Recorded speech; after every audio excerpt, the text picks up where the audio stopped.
evaluate actions in the WIDERA program and indeed to bring to you new activities which we believe are in line with our policy priorities and indeed with the needs of our stakeholders.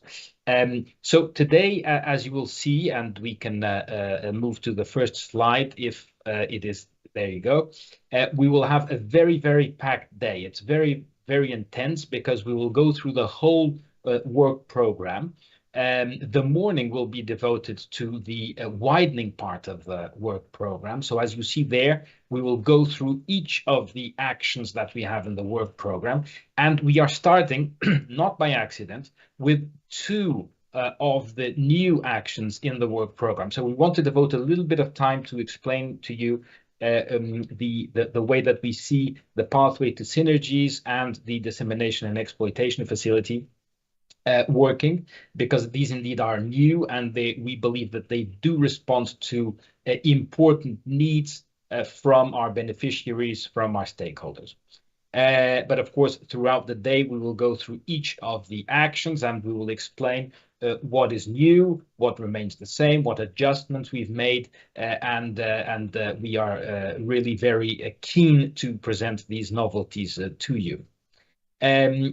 As I say, this is a packed day. So after this morning dedicated to widening, in the afternoon, and we can go to the next slide, we will have the afternoon dedicated to the ERA part of the work program. And here we will begin with an introduction on the ERA policy agenda and indeed in the policy context that you know very well and that we have today.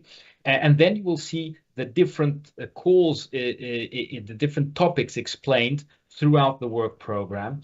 And you will see that they respond in many cases to specific actions, specific activities in the ERA policy agenda, such as careers or knowledge valorization or open science or gender and so forth. So this is, again, it's very, very important for us to make this alignment of the program to the ERA policy agenda and to our policy priorities as they present themselves today. So again, this is for us a very important day. I know it's very packed and it's very busy, but it's a very important day because it is indeed the opportunity that we have to present to you the work program in its entirety. Of course, then adjustments will be made further down the line. We all know this, that this is a work program for 2 years, and so adjustments will necessarily have to be made, and colleagues will say something about that throughout the day.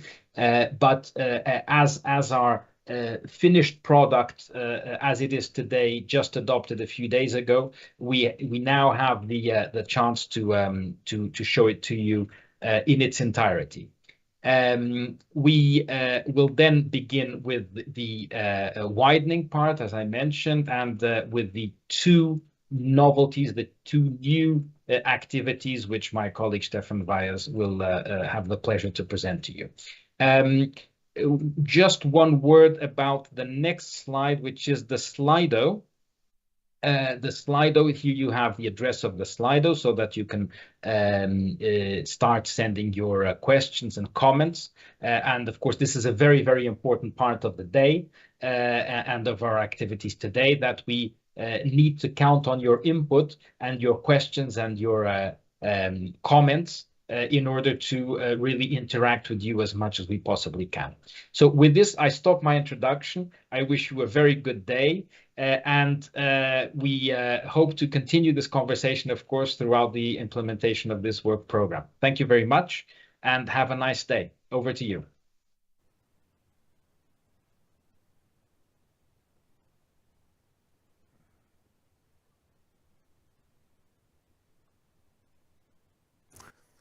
Good morning, everybody. Hello and welcome to our Info Day. So it's a pleasure for me to walk you today through some novelties in our work program, especially on the widening. So my first presentation will be about a new pilot action that is called the Pathways to Synergies.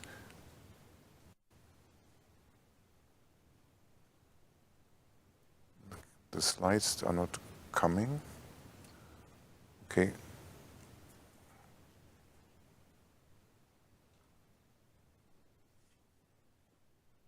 Okay, all right.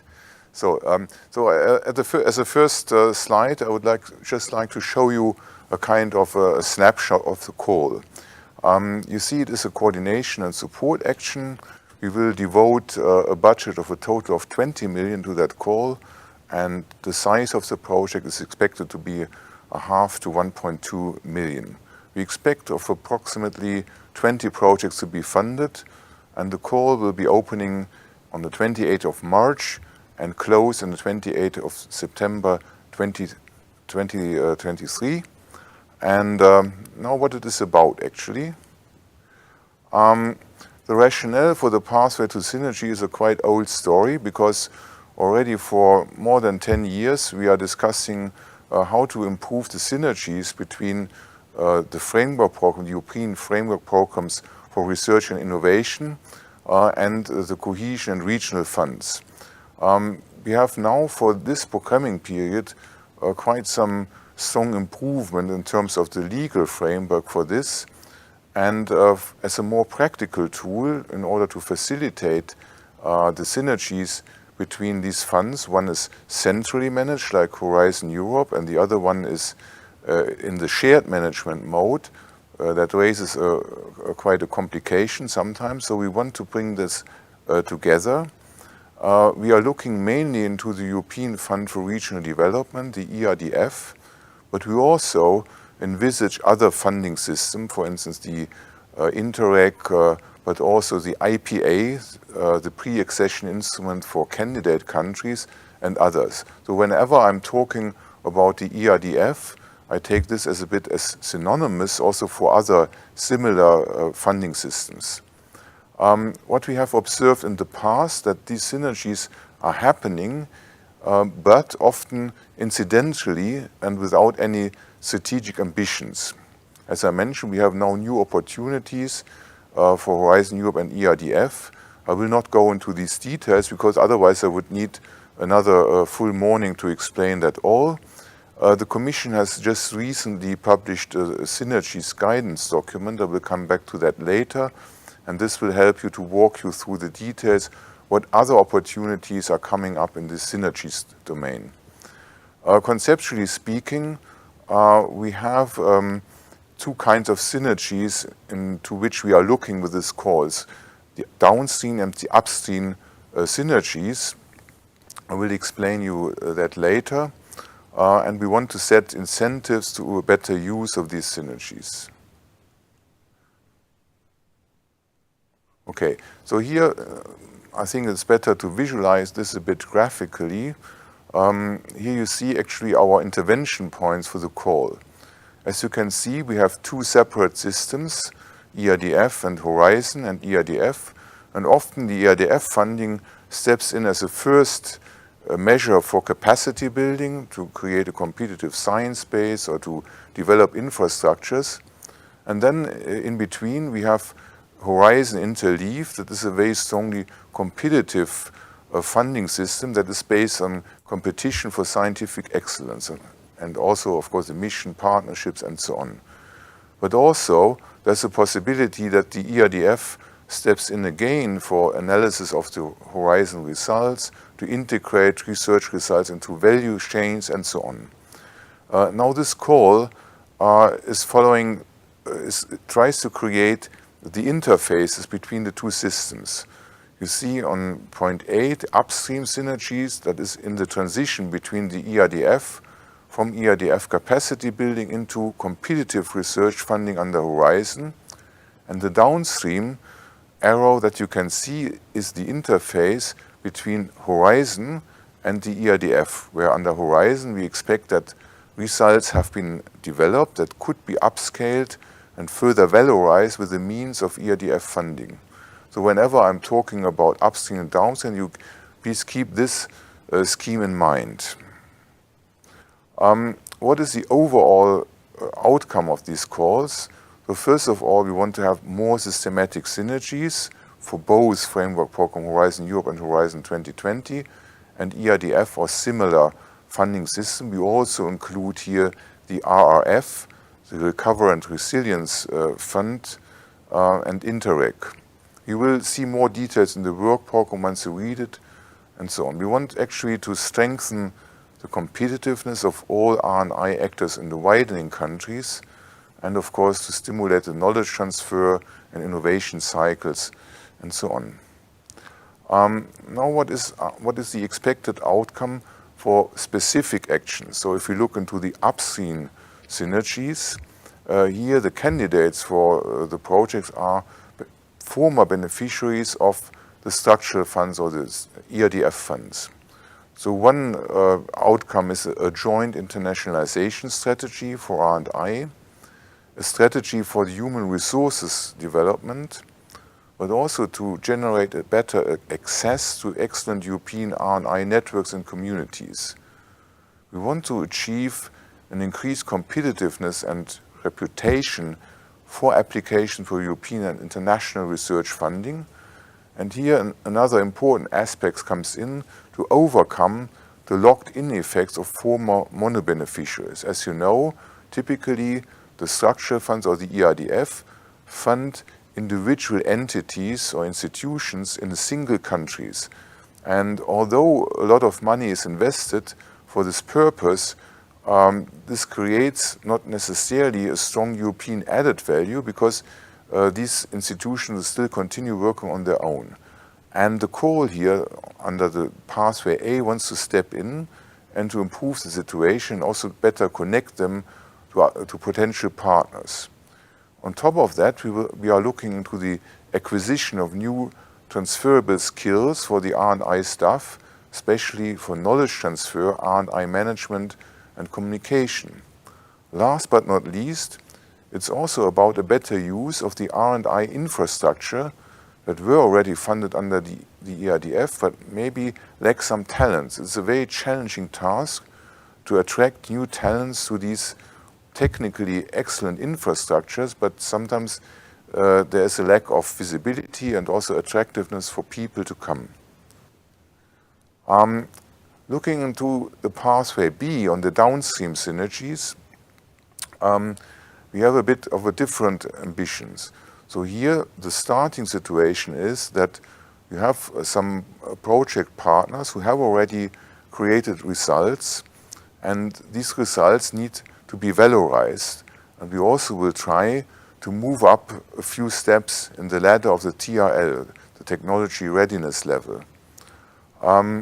Here it is about the exploitation and the diffusion of existing results, and also to line them up with the national and regional smart specialization priorities.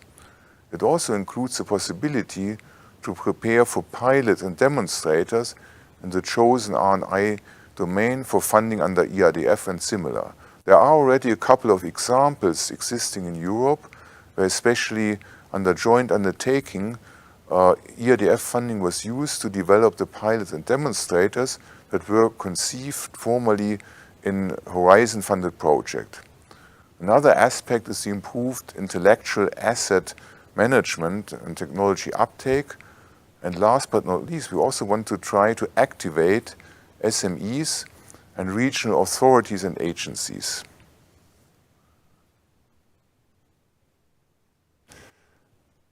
So I'm coming to the end of my presentation. Just I'll go back.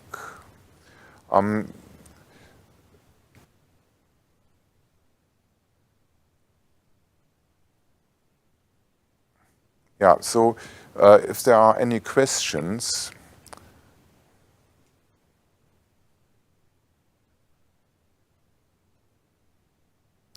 There's one question about European recovery funding eligible as complementary funding. Yes, indeed, they are. And we take European recovery funding synonymous for the ERDF. Another question, does the Commission have any preference for the pathway to be chosen by the applicants? The answer here is no. I think it's extremely important that the consortium has to choose which pathway to be taken. And the pathway to be taken is also decisive for the design of the consortium. For instance, for a consortium opting for pathway A, we are looking for partners who have already been funded under the ERDF system. That is extremely important. So they have to team up to develop a strategy how to collaborate across the borders and to internationalize and to upscale their activities. For the other pathway, the pathway B, the consortia have to be composed of beneficiaries who were formerly benefiting from Horizon funding. And then they need to identify results that are foreseen to be funded by the ERDF. So here it's about the translational work to be done. So they have to make these results compatible for another funding under the ERDF. And one important message is that it is important not to mix up the different pathways. It makes no sense to submit a project where you have two pathways in the same project. So it's absolutely mandatory at the beginning of the project you take a decision, you design your consortium accordingly, and then you go ahead.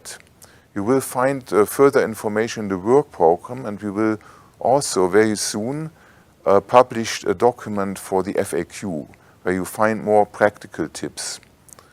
Okay, are you expecting the partners to be SMEs, ERDF beneficiary, or the regional authority, or both? In the work program, there's one recommendation or one element of the scope of the project, that you have to activate this community of local SMEs and or the regional authorities.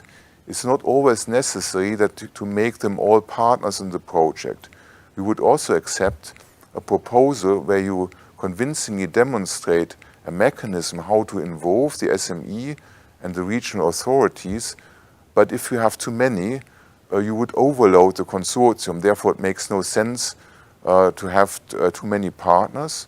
So simply find a way to involve them, for instance, by association, or by active participation in events, trainings, and so on, but not necessarily all of them need to be the partner. Ideally, you have both. You have local companies and local authorities. I see the next question. The main idea of upstream synergies is coaching of the consortium members to access funding. That is perfectly correct.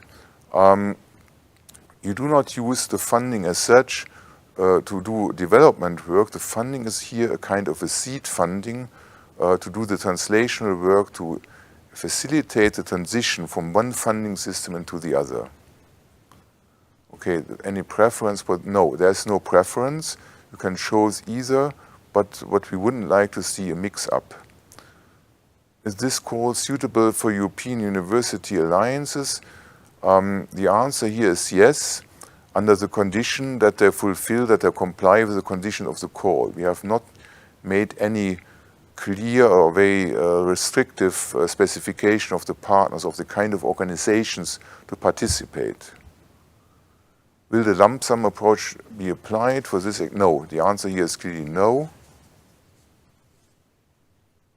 Okay, this is already answered. If the funding is only to the coordinator, is still eligible? No. I think you need to set up a fairly balanced budget where all partners take a part of the budget according to their responsibilities, and it makes no sense that you have a funding that is concentrated on the coordinator. You would have otherwise a kind of a mono-beneficiary, and that is against the intention of this call.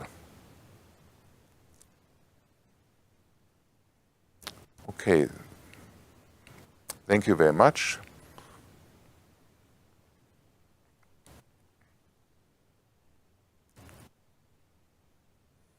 Well, I'm coming now to my next presentation. It's again about a novelty, a dissemination exploitation support facility. Again, I would like to start with this kind of a snapshot. You see more from an administrative point of view what the call is about. Again, traditional coordination and support action. We have here an indicative budget of 5 million, and the expected contribution could be in the range between 1 and 5 million. Normally, we would expect to do this with one project, one funded project to be expected, but there is a certain flexibility margin. I will come back to that later. We have a similar time schedule. The call will be opening on the 26th of April, and the deadline is in the end of September 23. So what is the broader context in this regard? What we have seen, especially the experience with the widening portfolio that we have already for a while, since the beginning of 2020, there's often a strong need to improve the knowledge diffusion and also the skills and knowledge about how to do it, how to do technology uptake to attain spillover effects and so on. There's also a stronger ambition in general in dissemination exploitation under the new Horizon Europe, because there are very clear also contractual obligations. If you look into the annotated grant agreement, there's quite an ambitious to-do list in terms of tasks, how to deal with dissemination exploitation. There's also sometimes a bit of a lack of knowledge what is actually about, what is the difference between dissemination, exploitation, and so on. I will not elaborate on this during my presentation today because there is plenty of material available.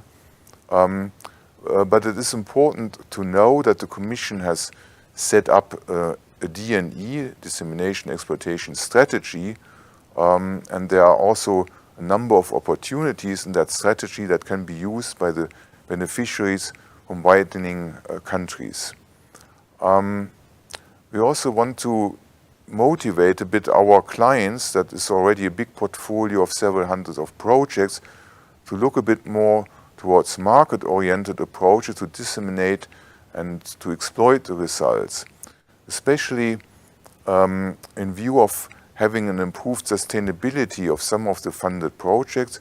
If you take, for example, the teaming centers of excellence, they have typically a duration of 6 years funding, but after the 6 years, we expect that there will be self-reliant centers using other sources of funding. And one important pillar in such a concept could also be the commercial exploitation of results, or offering services, for instance, to governmental institutions based on the results of the research. Another aspect of this is improved skills and knowledge about D&E, the knowledge transfer, but also the management of intellectual asset. Last but not least, it is also about some contractual obligations after the end of the project that I have already hinted to. Why do we run such a particular call now on the widening? I mentioned already that we have created a certain demand due to the already quite large portfolio of projects that are ongoing, and for the future, since we have tripled the budget for widening, there will be a bigger community that will be coming up. And here, the success in this business is really depending on the skills and ability of the R&I actors, and also the intermediaries. There are intermediaries between, for instance, in a university or research centers, the technology transfer offices or other teams that are working on that, but sometimes they do not know how to connect to their stakeholders and potential clients to take up the results into the next level. And this activity will also help in this direction. We have done a recent survey on the project portfolio. Forget about this acronym. SUP means Spreading Excellence and Widening Participation. That is the old widening program under Horizon 2020, and it was clearly identified that there is a need, a room for improvement regarding D&E capabilities in order to ensure sustainability of the actions. So therefore, we want to build up a capacity building action here for our portfolio of widening projects. We also aim at an increase of the technology readiness level to the range between 4 and 7. And of course, we want here to create better links between the traditional academic players and the potential market. What is a more practical, specific outcome? So again, I mentioned already support in general, upskilling and improved knowledge, but also we want to collect and share best practice for the uptake of the result, especially by overcoming identified blocking elements. There are often many elements that block the uptake of the results. Also, you need to build a community with your potential clients, and this seems to be explored and implemented in such a project. We also expect here that we have a better recognition of the beneficiary in widening countries and an enhanced visibility also of dissemination exploitation success story. And of course, we can improve the maturity of the exploitable results. It may also help to enhance the synergies between the beneficiaries of the widening countries and in view of networking opportunities. And we will improve sustainability of ongoing widening actions and also identify potential downstream synergies with the EU programs under other funding systems. Okay, so I think there was one slide that was not shown in this presentation. I would just like to inform you a bit how the consortium should look like. What we envisage is the consortium should be a group of organizations that have a very strong record in dissemination and exploitation, and this organization should set up a service facility. So it is a service that will be made available for all beneficiaries of primarily the widening action, for beneficiaries of the widening actions, and the service package will include a number of different activities. First of all, it's training, on-site training, but also collective training, coaching and consulting, and we also envisage the possibility that experts from this consortium visit these beneficiaries in order to talk to them and explore to do a kind of a stock taking of exploitable results on the ground, and then to develop some advice how to bring that to the market, how to commercialize it, or to use it for societal purposes and governmental services. I see already the question, but I come back to the first one. Consortium composition, there should be at least 3 partners. They should be able to deploy the services to all widening countries, including the outermost regions. That is very important. We need a sufficient critical mass. The type of consortium can be a mixture of, for instance, a big university could also be a player with an experienced team that is able to do IP management of intellectual assets. Can also be a big research there can be research organization, but also private companies with specialized consultancy services. So it's up to the creativity of the applicants to set up a strong consortium. We also count here a bit on the help of the NCPs to help to advise how to set up an ideal consortium that would cover the full range of activities. And there's also one condition that you find in the work program is that the consortia should closely collaborate with the NCP WIDERA network project. That is our NCP networking project for widening, but also with the EEN, the European Enterprise Network, that is also a very interesting partner for such a consortium. Then a very important question I see now, will the users of the service package have to pay for it? The answer here is no. We don't want to have a paid service, and we encourage the consortia to set up a plan how they roll out the service, and of course the end user should not pay for that. The next question, how does the dissemination exploitation call relate to the Horizon Booster service? We expect that this particular action is collaborating with that and also encourage our clients to better use such services. Does the consortium need to have a result at TRL4 to bring up to TRL7 in the frame of this project? This is not a mandatory condition. What we would like to see, of course, if such a service package would help to bring a certain result from TRL4 to 7 amongst the end user, that would be great, but we will not prescribe that. That is not a condition for the call. What are the criteria for the selection of widening institutions to benefit from the services? This is also a very good question. We leave this primarily to the applicants. In principle, there are two options. The first one is that you simply go to a first comes, first served basis approach. So we will help the consortium to get in touch with our potential candidates, customers amongst the widening portfolio. So there's one possibility that the ones who signal interest first will be the first beneficiaries of such a service, and then the process would go until the exhaustion of the budget. The other option is, in case of an overwhelming demand, that the consortium defines some criteria for candidates to benefit from these services, and then there could be a kind of evaluation of declaration of interest. But this is to be discussed at a later stage, and we will give some guidance in our FAQ how to deal with that.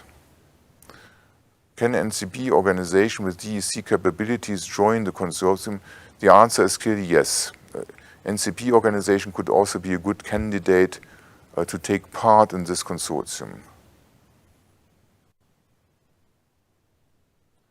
Okay, so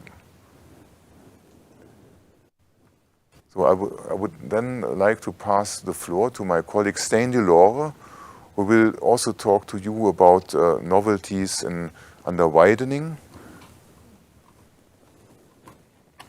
Stijn, please, the floor is yours. Stefan, good morning, everyone. I will speak about the talent destination and the two talents goals we have rather new in here. So as a reminder, I point you to the expected impact of this destination to induce an effective institutional reform in institutions in widening countries, better use of existing research infrastructures, excellent talents that are attracted in institutions and research infrastructures, reverted brain drain, brain gain actually, improved linkages and increased mobility between academic sector and non-academic sector, free circulation of knowledge and expertise in line with the ERA priorities, and improved gender balance and equal opportunities. We have three calls in this destination, ERA chairs, ERA fellowships and ERA talents. So I'll speak about the ERA fellowships first and then explain ERA talents. Next slide, please.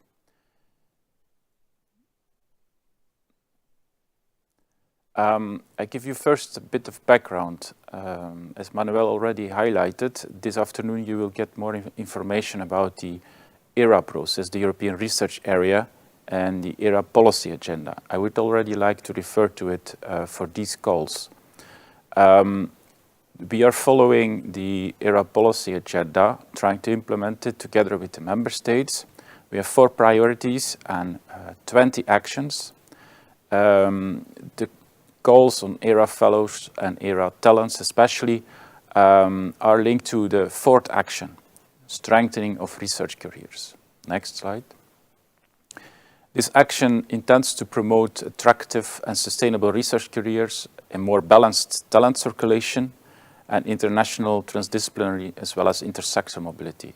And the way the action is trying to do this by legislation, by exchange of practices between institutions and between countries, and supporting measures to improve attractiveness of research careers.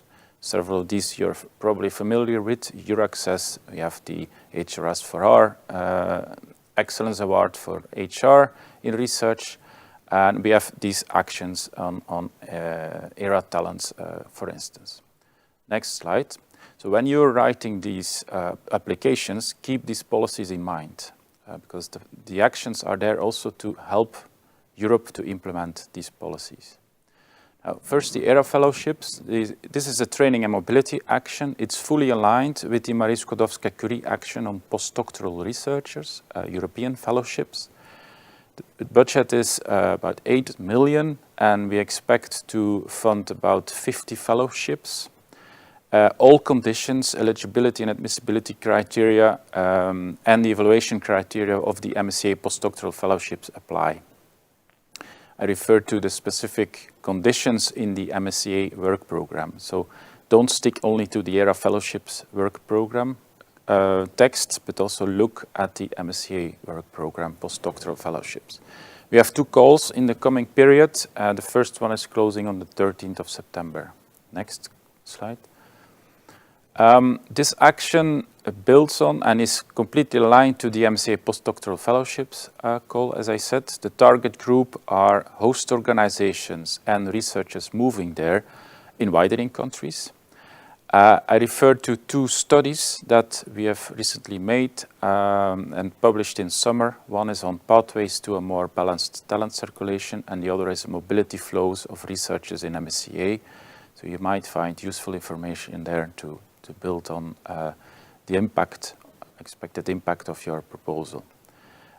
For supported ERA fellows, we expect fellows to become better skilled, better trained, have more complementary skills, improved career prospects, and enhanced networking skills, an enhanced network for these fellows, and better research innovation impact.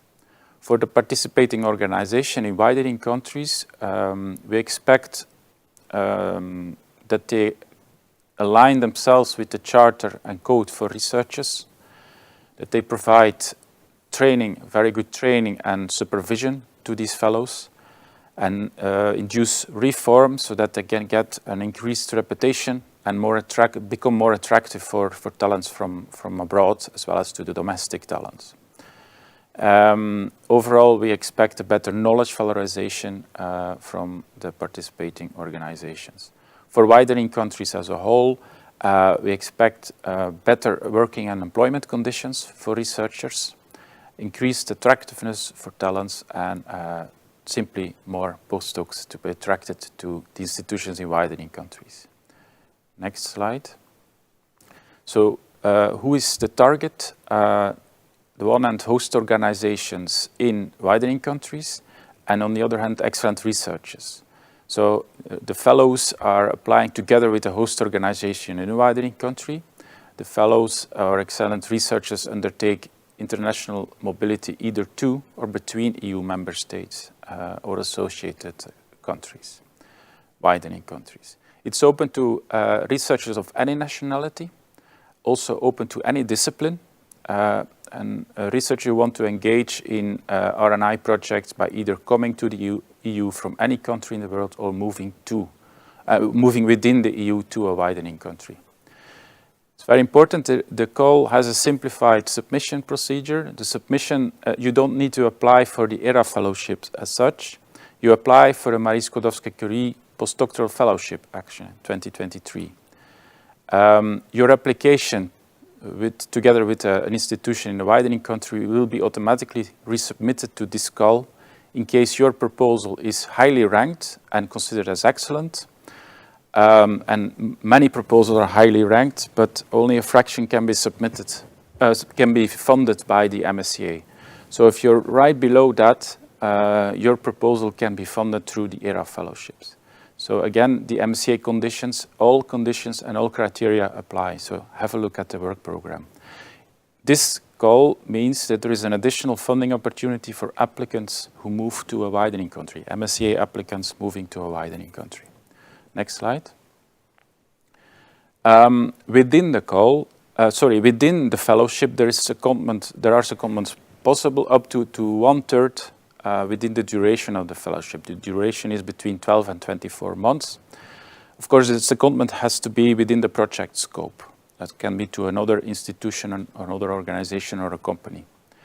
We strongly encourage relationship with non-academic sector to promote career moves. So if you have, for instance, you move to an academic institution in a widening country and you would like to have a period of, you want to, at the time of the application, you already have in mind that you want to have a secondment to a company, you can get an additional 6 months to your fellowship. So instead of 24, you can have up to 30 months of your fellowship. But important to note that you need to have this already from the beginning. In terms of training activities, we expect that you get key transferable skills, including innovation, entrepreneurship, that you focus on research integrity and on open science practices. We expect you to have a career development plan developed together with your supervisor. It is a project deliverable. Check again the MSCA work program for the specific deliverables that are expected. Next slide. Okay, so this was the ERA fellowships. I come now to the ERA talents, a new call. We have had the first call last year. This is not a training and mobility action, but a coordination and support action. The total indicative budget for this topic is 40 million euro, and we expect to fund about 20 projects. The coordinator of this project should be within a widening country, and another condition is that next to the fact that, as usual, there need to be at least 3 member states or associate countries participating, at least two of these must be located in a widening country. Important participants are needed from both academic and non-academic sector. The deadline of this call is on the 26th of September, only in 24.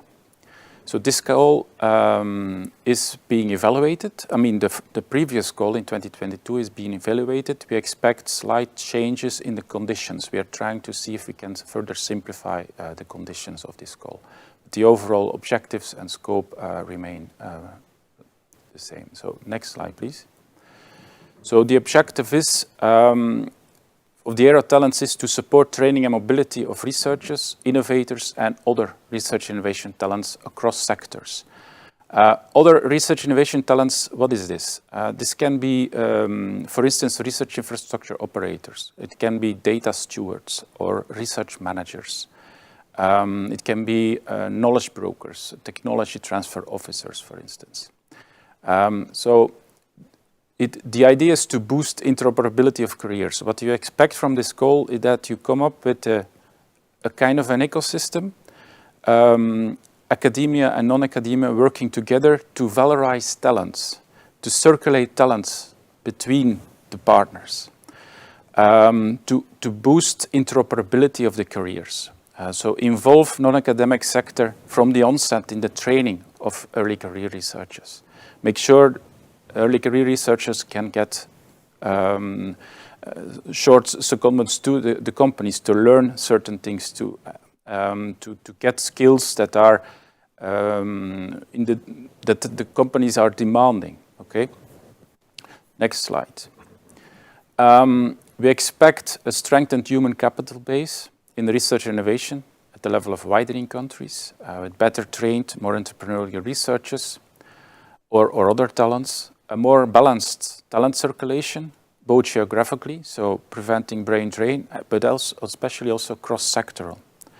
We expect a boosted R&I capacity, as well as contribution to increased excellence of the research performing organization. Here again, the idea of reform is important. We expect structured or more structured collaboration between academia and non-academia, an increased set for the talents that are exchanged, an increased set of research, entrepreneurial and other complementary skills and competences. Overall, we expect to get more employability, better and more sustainable career prospects of diverse talents in academia, industry and beyond. Next slide. What is funded? The salaries of the talents, the training, subsistence, travel of the talents are funded, and some administrative costs. So all the intersectoral mobility of the R&I staff. So this is not only for academia, right? If you could only come up with a consortium of academic sector, your proposal will be ineligible. It has to lead to knowledge transfer and to talent valorization, increased employability. So it's between sectors. The applications should be for the benefit of widening countries. We ask the consortia to develop best practices at the benefit of widening countries, fulfilling the needs of widening countries. You have to demonstrate clear benefits of the methodology for the widening countries. And beneficiaries are, because we fund several projects that can do similar things, beneficiaries will be invited to collaborate and participate in mutual learning to make progress together faster. So again, organizations should come from both academic and non-academic sector. It's not only a circulation of talent from academia to non-academia, also it can also be in the other way. Okay. The applications will need to come up with a joint training and mobility methodology for the secondment and hosting of eligible staff members. Next slide. What we expect is not a strong research proposal. We expect a strong methodology to recruit and circulate diverse talents. It can be researchers, can be innovators or other research innovation talents. It's up to you to define this according to the needs of your ecosystem that you will create. Seconded staff must be actively engaged at least 6 months already at the sending institution before the first period of secondment. Movement from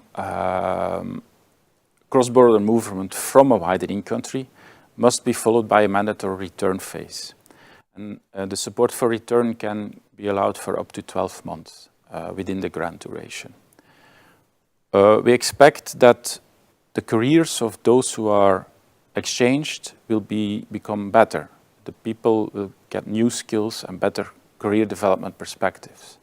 We expect the proper mentoring of seconded staff, and this is being judged under the excellence criteria. Preference will be given to action offering improved sustainable career prospects. This can be, for instance, a position afterwards, a position after the staff exchange that has some long-term perspective. Usually, while we will fund academic, non-academic and non-academic sector movements, exchanges between countries. But in exceptional cases, also same country exchanges are possible. For instance, from a university in country A to a company in country A. If this can help to build local ecosystem and the interaction to improve the training capacity. There's a specific attention for gender equality objectives expected from the proposals. Next slide. So what do we mean with intersector mobility?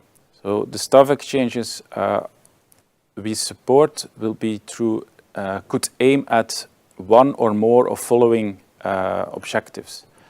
Staff exchange that strengthen academia industry cooperation. This is about transfer of research know-how to business, but also talent flow from industry to academia. Industry in its broader sense, also public entities, non-profit organizations, so non-academic sector and academic sector are defined in the work program.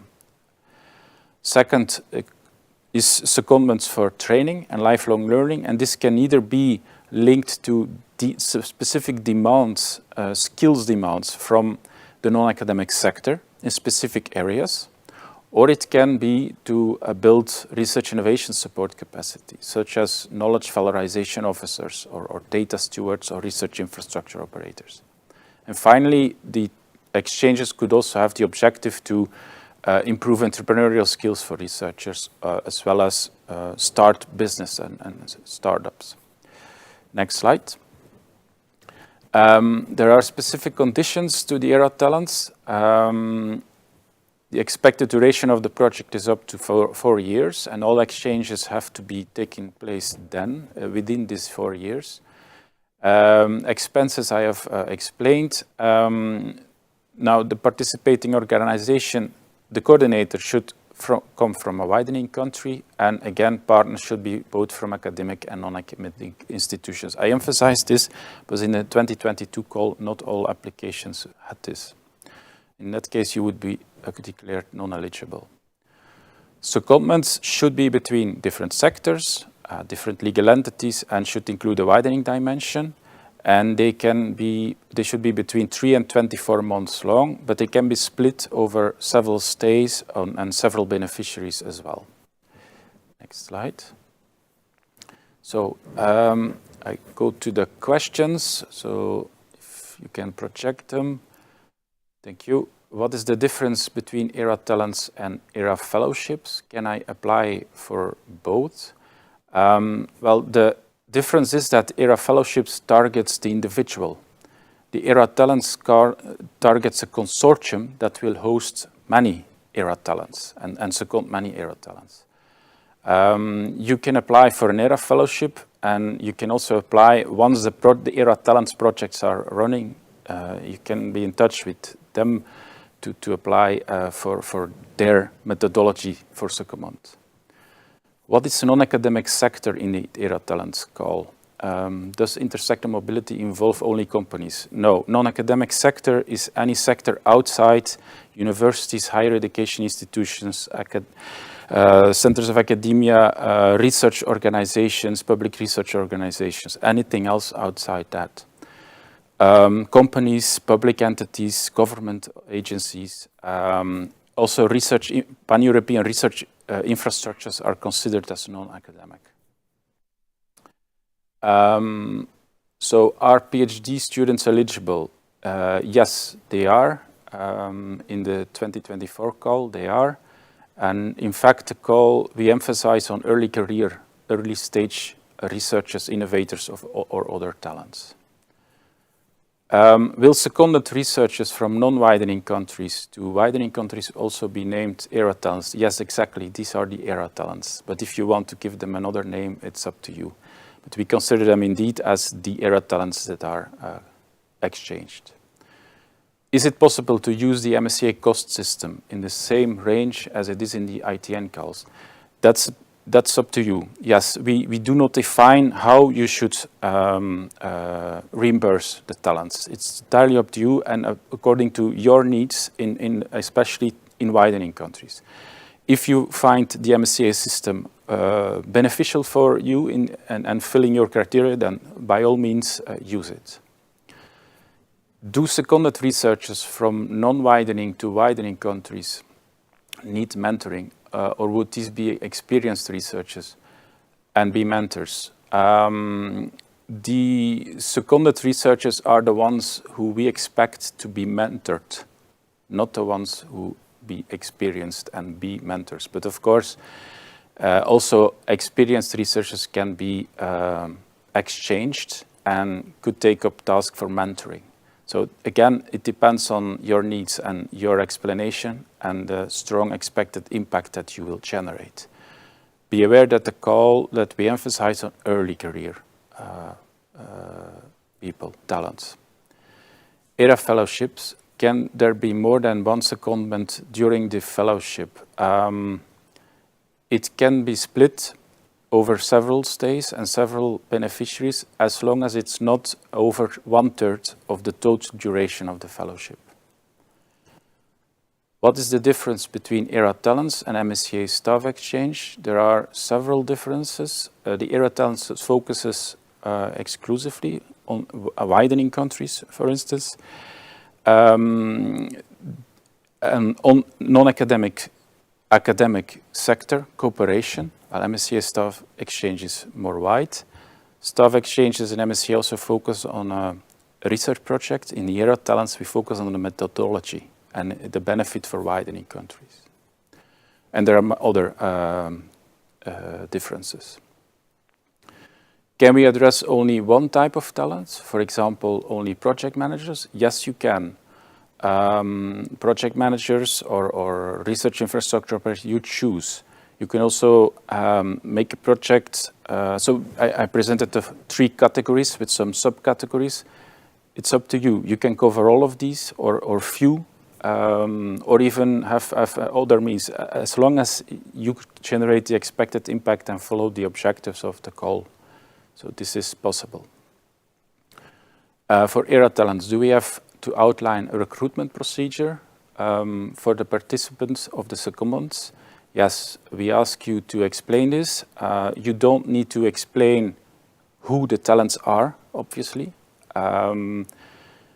But we expect from you that you define the number of talents that you intend to exchange within your international ecosystem that you create, academia, non-academia cooperation.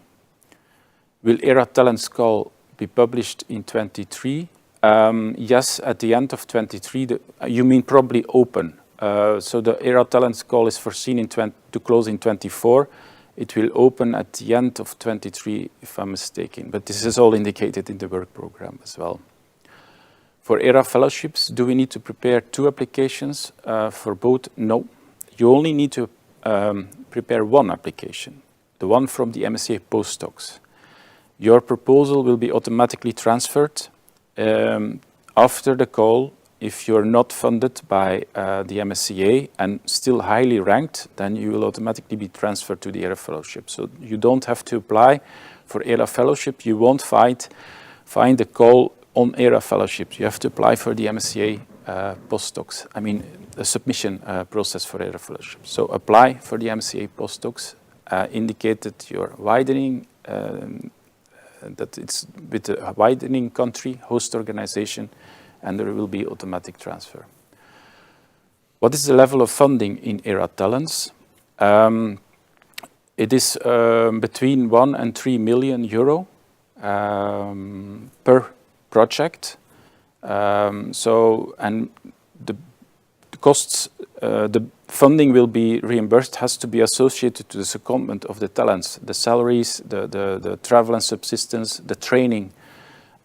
So it's up to you to choose how to distribute the budget, but it is between 1 and 3 million euro per CSA, per coordination and support action.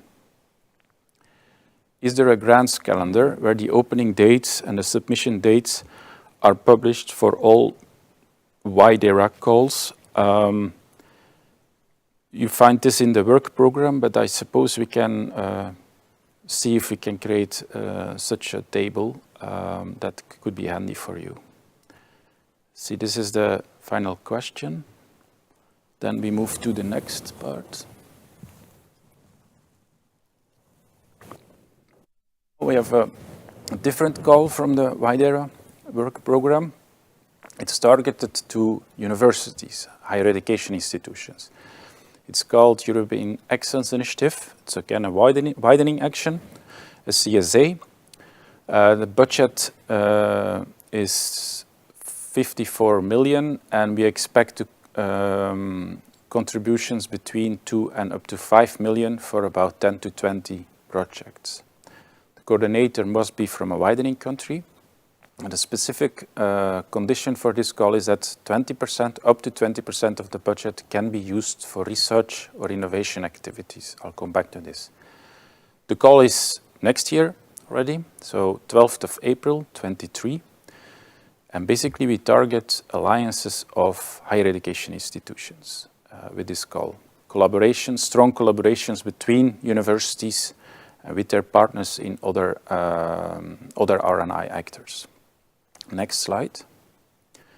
A reminder, again on the policy agenda, this call supports the implementation of Action 13 and several other actions. Action 13 is empowering higher education institutions to develop in line with the era. And this means criteria like what you see on the left, open sharing of knowledge, the reform of research assessment, the strengthening of research careers, gender equality, better knowledge valorization, sharing of research infrastructures. So Action 13 wants to help universities to implement ERA in their institutions. Next slide.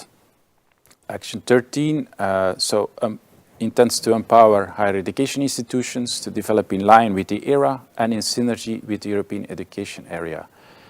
And one of the objectives is raise excellence in science and in value creation through integrated and inclusive cooperation of higher education institutions, and support the implementation of several ERA actions, in particular the ones related to the digital transition of institutions and research careers, the strengthening of research careers. For your application, I advise you to have a look at the Council conclusions on deepening the ERA, on the strengthening of research careers, on the ERA policy agenda, and the European strategy for universities that was adopted earlier this year. Next slide, please. So within that policy context, this call intends, as I said, to raise excellence in science and in value creation at higher education institutions. We want to improve visibility of these institutions and the competitiveness at a global scale. The expected outcome is as follows. We expect an acceleration of institutional reform, of modernization of the institutions in relevant ERA priorities through cooperation between higher education institutions and with other research innovation actors. In particular here, the strengthening of research careers and the digital transition.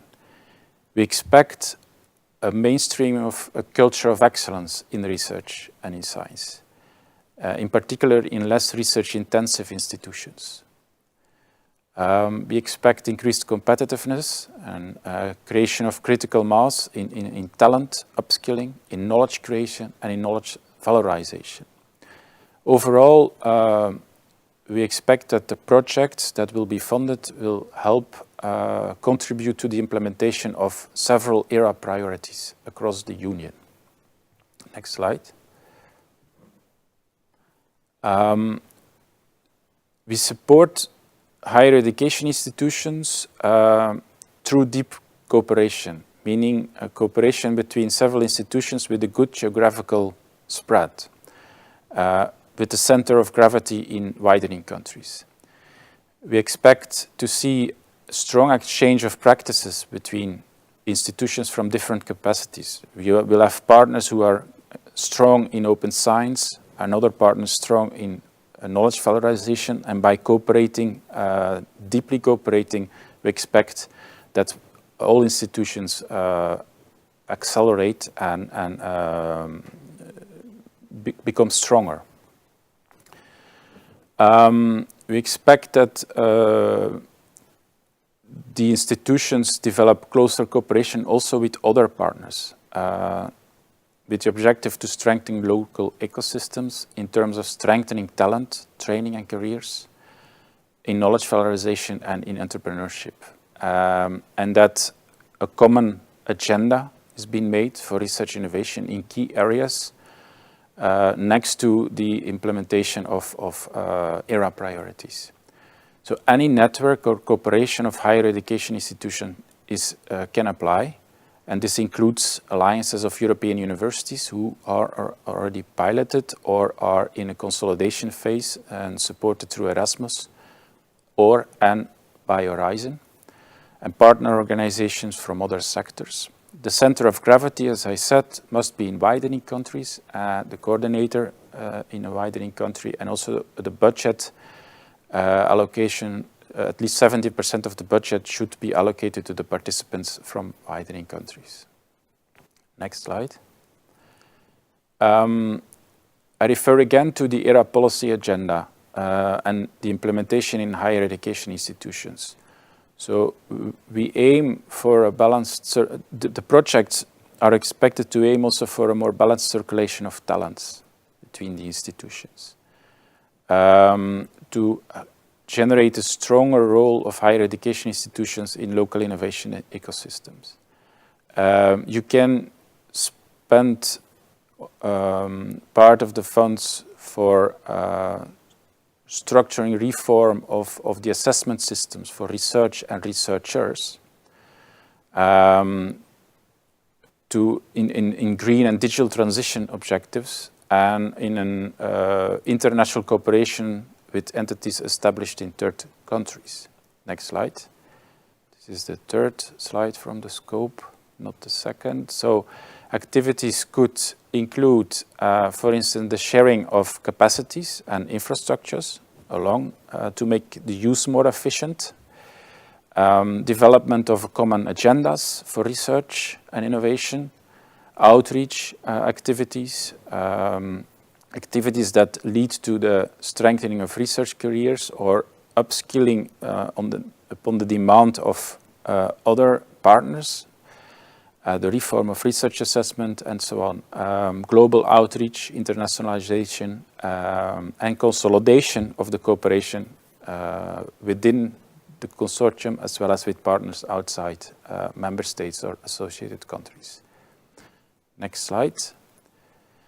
Now, 20% of the budget can be used on actual research activities. For instance, seed funding for small collaborative research projects between scientists from the different partners, or activities linked to the appointment of a joint doctoral or postdoctoral fellows or researchers, or to joint knowledge valorization activities. And the idea is to, because what we are funding here is capacity, acceleration of ERA implementation. But capacity will not fly without researchers. And so we encourage you to see if you can find mechanisms to engage, for instance, especially early career researchers to the collaborative capacity building exercise of this call. We expect the projects to not last for more than 5 years. It's depending on your ambition. So please note that there will only be one call in 23-24 work program. So this is the one from April 23. No call is foreseen in 24. Next slide. Now we move to the Slido questions. Must the consortium only be an existing university alliance, or can we also add partners from outside? Well, two answers. It doesn't have to be an existing university alliance, like the ones supported through Erasmus or previously in Horizon. You can have we also target new alliances if you want. And yes, if it's an existing university alliance, you can add partners from outside within the conditions of Horizon Europe. Yeah. So are European university alliances eligible for this call? Yes, definitely. Can it also be new cooperations? Yes, I think I answered this question. The answer is yes. Even you can have, if you are in an existing alliance for higher education objectives and you want to cooperate with another alliance, you can come together. Or if you want to have variable geometries, that part of an alliance, you want to collaborate in a different way outside the Erasmus Alliance, all kinds of geometries are possible.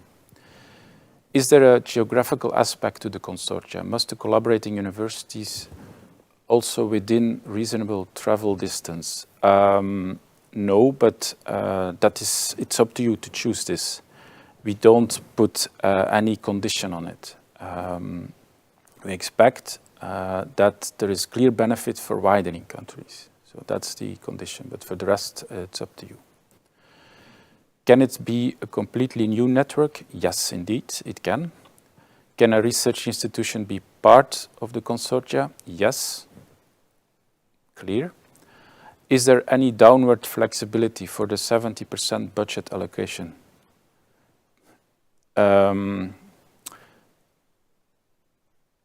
Let's see. This has to be decided by the experts who will evaluate the call. The objective is to have sufficient benefit for widening countries. If you think you can show and prove this in another way, then do so. But be very clear on this. The benefit should be for widening countries, especially. Can the European Alliance already funded under... Oh, can the consortium include advanced partners to boost the excellence? Provided the coordinator and main focus remains in the widening country. Well, we expect the consortium, the alliance should not necessarily only be widening countries. We expect practice exchange. So indeed, we expect a combination of advanced partners and partners that are less research and innovation intensive. The entire purpose is the cooperation for practice exchange, for the benefit in the first place for widening countries. We expect the consortium together to accelerate, to make progress in several areas. I hope that is clear. Can the European Alliance already funded under the Horizon 2020 SWAF's call with still ongoing project apply also to the Excellence Initiative call addressing only one scientific field? Yes, that is possible. Existing alliances may choose to consolidate certain areas that they started before and focus on that. That is possible. Must we include a draft of a scientific project to be funded from the 20% of the research allocation, or can this remain assigned as a seed fund? Yeah, you don't need to submit a scientific project for this, but explain very well what you mean with the seed fund and how you will implement it, what the purpose is, how you will do it. Can SMEs or NGOs join as partners? Yes. The work programs in Excellence Initiative will probably last over the whole project, or the work packages in the Excellence Initiative will probably last over the whole project. Can we split them along the RPs to ensure sufficient cash flow in lump sum financing? This is a question we will come back to you in the frequently asked questions, I'm afraid. I'm not sure I understand it entirely, but we will come back to this. By digitization, do you mean plans for that or actual funding from the call can be used towards a shared vision on digital transformation among participants? Not only a shared vision, also the implementation or at least the piloting of certain actions within the consortium that will help the digital transition amongst the participants, okay? Using available tools at European or national level. We have the EOSC, the European Open Science Cloud. We have soon or will soon have the digital education platform. So make use of what is available, don't reinvent it. But the implementation of these tools at your institution can be one of the strategies you will pilot. There are almost 50 alliances supported under Erasmus Plus for education. Why will you only support about 20 in this new call? We focus on, well, not all of these 50 are research intensive, for once. And secondly, we look for the best consortia that have the best or promise the best acceleration of reform in institutions, of implementation of ERA priorities. So it's a competition. What about the mission? How much should we focus on contributing to one or more of the missions? I believe you refer to the missions, the Horizon Europe missions and mission areas. It's up to you. The focus is entirely clear. What we present in the work program is open. I mean, you can choose which of the ERA priorities, for instance, you want to focus. You develop a common agenda. If you already know what the strengths of your consortium is, then focus on that. If this is helping to implement the mission, one of the missions, then that should be your goal. But it's more free than, well, it's rather bottom-up, I would say. It's up to you to define this. See, that is the last question. Then it is my pleasure to pass the floor to Ronald. Thank you very much, Stijn. And pleasure to be with you here today. I would like to present the ins and outs of the cost program. And for that, I would like to have the first slide.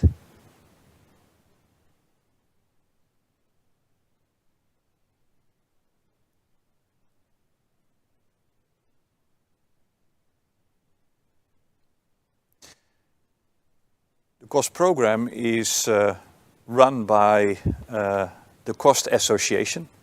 The Cost Association is an intergovernmental framework for, as the acronym stands for, European Cooperation in Science and Technology. Our mission is to provide networking opportunities for both researchers and innovators to strengthen Europe's capacity to tackle scientific, technological and societal challenges. And that also explicitly means that cost is not about the research itself. We bring together researchers around topics that are, let's say, bottom-up, emerging from the community. This map actually shows you in the European sense all the members that are included in our framework. We have 41 members currently. Recently, Ukraine and Georgia joined us. To be precise, that was in March. And last month, Armenia joined us as well, which leaves, let's say, on the horizon only one country open, Azerbaijan, to join the framework of European countries. But this world map also shows you a rim around the cost membership indicated here in green. We call them the near neighbor countries. These countries can also benefit from the cost program. Participation and expenditures thereof is covered, but they are not part, let's say, of the management of our cost actions. I will explain a little bit more about that in a moment. What you cannot see with the naked eye, but I would like to point out, is that also in November we welcomed the Faroe Islands, located between Norway and Iceland, to join our family of near neighbor countries. We have Israel as a cooperating country. We all know that the research and innovation capacity in Israel is excellent, so we are very happy to have them on board. At the same time, we have what we call a partner member, South Africa, here indicated in blue. A partner member makes the commitment to put aside a national budget to cover the expenditures of researchers of their community to participate in the cost networks. The rest of the world, indicated in orange, let's say, expresses that cost also is very much open to participants from other parts of the world, be it that, of course, they have to bear their own expenditures because our budget, unfortunately, has its limits.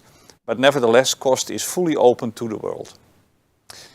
And our vision is, and I will try to illustrate that with a couple of more examples, is to become Europe's most empowering research or research networking program, if you like. Next slide, please. Just to give you some key figures, these networks I was referring to are called cost actions. At the moment we have 270 running actions. They typically have a lifespan of 4 years with an average annual budget of around 155,000 euros. And again, that is not for the research, that is for the networking as such. Now, one of the networking tools that we have in our toolkit that the actions can benefit from are training schools. So here you see a number of bit more than 200 on an annual basis. A very popular tool in our toolkit is short-term scientific missions. I will go into detail a little bit more in about 2 minutes about the full toolkit and the added value tools that we offer. But I'd first like to point out that our community in total is around 45,000, and these are active participants in the COST network. Now, the total envelope for COST is at the amount of 153 million euros under the Horizon Europe funding, which covers a 3-year period. I have to mention that COST is an independent organization, but we are not independent financially from the European Commission. We are fully funded through a so-called framework partnership agreement that covers the entire period of Horizon Europe, and then the funds to COST are eventually released through a so-called specific grant agreement with a running budget of 51 million a year. So that is the construct that we are talking about. Next slide, please. How do you start a network? Well, as in any, let's say, proposal, it starts with a good idea by a main proposer. Next click, please. Who is joined by a group of so-called secondary proposers. Once the proposal is selected, predominantly based on excellence, we have our network of so-called COST national coordinators that nominates researchers from their communities to participate in the management of a COST action. So it's a bit of a concentric, let's say, idea. The predominant factor is excellence. And at the same time, by leveraging our network where everyone can participate, also without having participated in the proposal as a main or secondary proposer, makes it also super inclusive. So in short, COST is about inclusive excellence. And these networks are indeed open, open even to the world, inclusive, bottom-up. We do not prescribe any topic to be proposed to COST. Inclusive also comes with some extra, let's say, requirements. The group of proposers at least has to consist of 7 countries, out of which at least 50% comes from what we call an inclusiveness target country, which is in the jargon of the European Union also referred to as widening countries. But because the footprint, the geographical footprint, as I just showed you, of course, is larger than the EU 27, we have more countries that qualify as an inclusiveness target country because the research and innovation capacity is less intense. So we try to, let's say, from the beginning, make sure that inclusiveness in terms of research intensive, let's say, partners is ensured. Next slide, please. As I mentioned a moment ago, I will now go a little bit in more detail about the different tools at the disposal. Now, within this oval, you see a couple of networking tools that every COST action has at its disposal. First of all, they can choose to organize meetings or workshop or conferences, often back-to-back with conferences that the community is interested in and is participating in as well. So it becomes a kind of a back-to-back event that makes it only more efficient. That is typically, of course, serving the community to discuss also the course of action in its management committee and to map out the journey that they are undertaking in the period of 4 years. Now, one of the tools I mentioned already, training schools. So because our networks are completely bottom-up, it's also for them to completely design the curriculum of a training school or the program. And these are typically organized in one of the countries that are a member. And the organizer gets their expenditures covered as well as participants. But this is all run by the network itself. So whereas COST receives funding through the grant agreement with the European Commission from the Horizon Europe program, in turn cost cascades most of its budget to the action for them to manage their own activities based on this toolkit in full autonomy. Short-term scientific missions are quite popular. They provide the opportunity to for a researcher to go abroad. That's the condition, so you have to go to another country. Because, for example, in your university or your research organization, no specific infrastructure is available to conduct certain experiments, so you may want to use the infrastructure of other institutes to conduct those experiments and then return back home with the results. Equally important is that there can be a direct cross-fertilization with research teams, for example, and other institutions. And these short-term scientific missions, as the acronym already implies, does not really, is not really suitable for a longer-term engagement. You don't have to leave your country and leave your job behind. Now, this is really to make sure that you leverage on the entire network that allows you to stay at home, and it's in that sense also promoting brain circulation. You do not leave your country, you do not necessarily go to very far places, leaving everything behind. You have a good reason to stay, and that is why cost is so attractive for those who are seeking a week, 2 weeks, but even maximum up to a year is possible. Be it, of course, that the funds are applicable, or sorry, that a limit is applicable to those funds, a few thousand euros. The dissemination activities are, and I would almost say it's better to call them communication activities, because the results should not just be accumulated and 4 years down the road people will know about it. The idea is that results are communicated downstream throughout the lifetime of a cost action, and that is why every cost action also has a communication coordinator who is a linking pin between what's happening in the community and also cost, because in the end we have to also show that budget spent on cost is money well spent.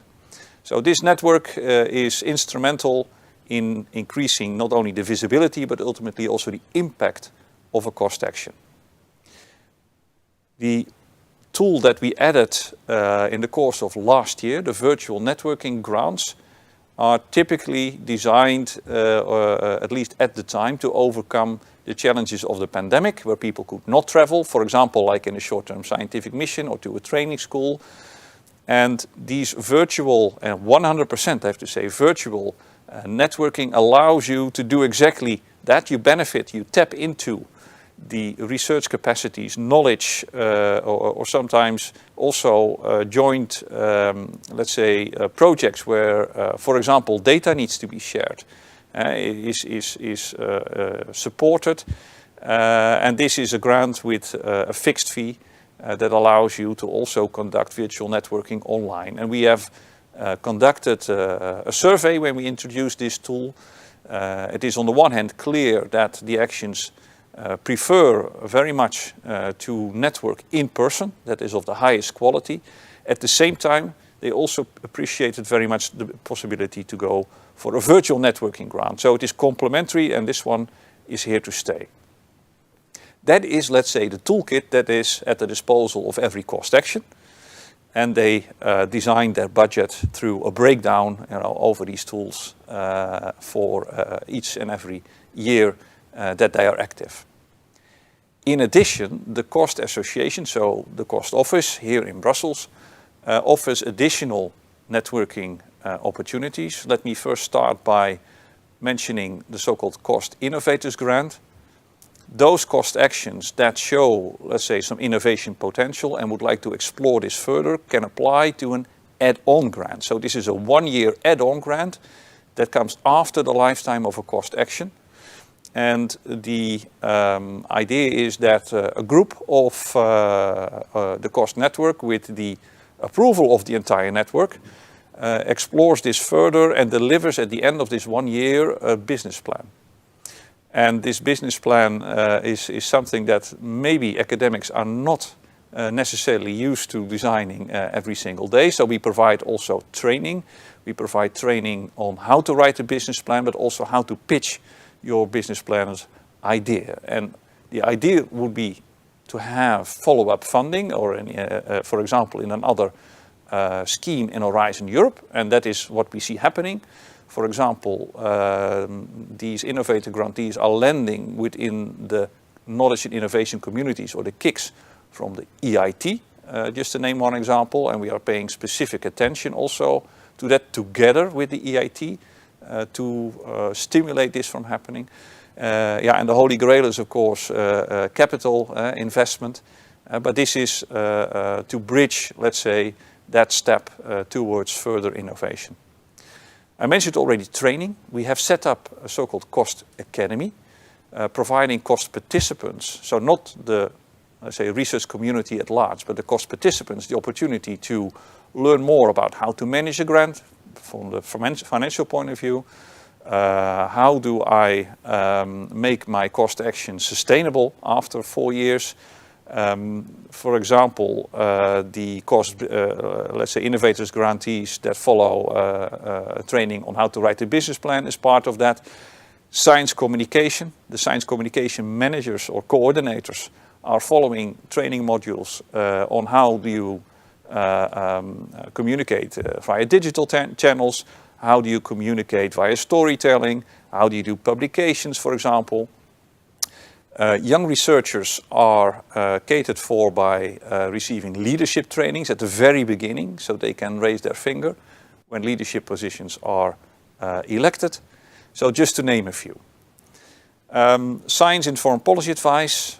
COST has a large community. I already mentioned the 45,000 active participants, and they are very well positioned to contribute to science informed policy advice through the JRC or through SAM, or more recently there was a bottom-up proposal from the COST actions to jointly, with 70 actions in the end, make a publication on how to prevent future pandemics and deliver that into the discussion of the European Parliament, ranging from biochemistry to conspiracy theories and everything in between. COST Connect, that's an event that clusters together groups of networks around topics that are high on the EU policy-making agenda, for example, the digital transformation or the Green Deal, while we also invite other stakeholders that are active in the domain. COST Global Networking merely indicates that we are still seeking to expand our, let's say, our partnership with countries outside our own membership and the near neighbor countries. Now, what do you actually get out of COST networks? And as I mentioned, it's completely bottom-up. There's a lot of different scientific, let's say, results that we can, let's say, show. But what they have all in common is that 95% of the research who participate in COST say that it has boosted their careers. For example, that they had also the learnings of European collaborative research, also having a better, let's say, pitch when they compete for example, to become an assistant professor. If you look at the science itself, this network is really a breeding ground for submitting proposals also in other parts of the framework program. And what we know, and this is known because we are querying the actions, is that these actions are quite productive, and the number of proposals that are submitted, but also the number of proposals that were eventually selected, are reported to us on an annual basis. And that is why we know quite precisely that the success rate of follow-up proposals or spin-off proposals is 37%, and the latest figures I've seen a couple of weeks ago is close to 40%. That's quite stable. So that means that the success rate, when you participate in COST for submitting proposals in other parts of the framework program, triples and I think that is quite remarkable. Let me also point out that you meet a lot of researchers with whom you would like to publish, let's say, an article. So we typically talk about co-authorship here.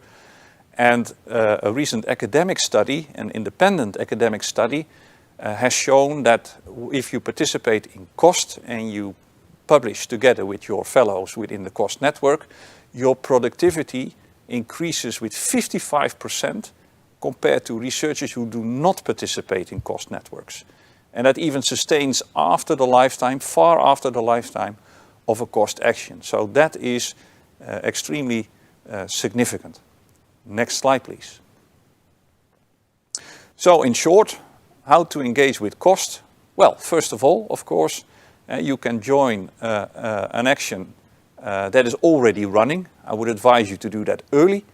And in September, we started the kickoff that lasted until a few weeks ago of 70 new actions. These are all indicated on our website and all different kinds of topics. So please have a look at www.cost.eu. Of course, as a proposer, that's very clear. As I mentioned, you do not necessarily have to be part of a proposal to join a COST action and then also to benefit from all these added value opportunities. And the most frequently unanswered question I always get is, how do I write a good proposal? Well, if you really want to know how to write a good proposal, please join our database of experts. The database is used predominantly for selecting experts to evaluate our proposals. As a matter of fact, and that's a nice feature of COST, we do not have panels. We link 3 individual experts to each proposal based on the scientific disciplines represented in the proposals that the proposals also indicate, and the profiles of independent experts. And that is how we also make sure that interdisciplinarity is fostered. So we are, in that sense, I think, in a very good position to also select in the end, very, very good and excellent and many interdisciplinary proposals coming out of our open call. So again, more information can be retrieved from our website. It's at the bottom right corner. And obviously I'm open to take any questions from the Q&A. The first question I see is whether the EUA can apply.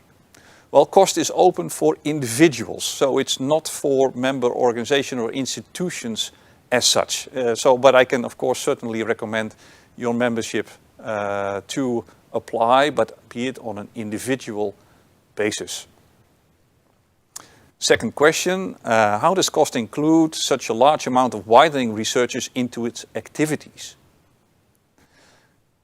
Well, that is because we are able to leverage on our network of COST national coordinators.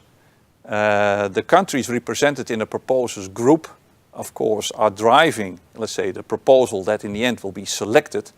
But our proposition is that if you submit an excellent proposal, we help you to build a network around it.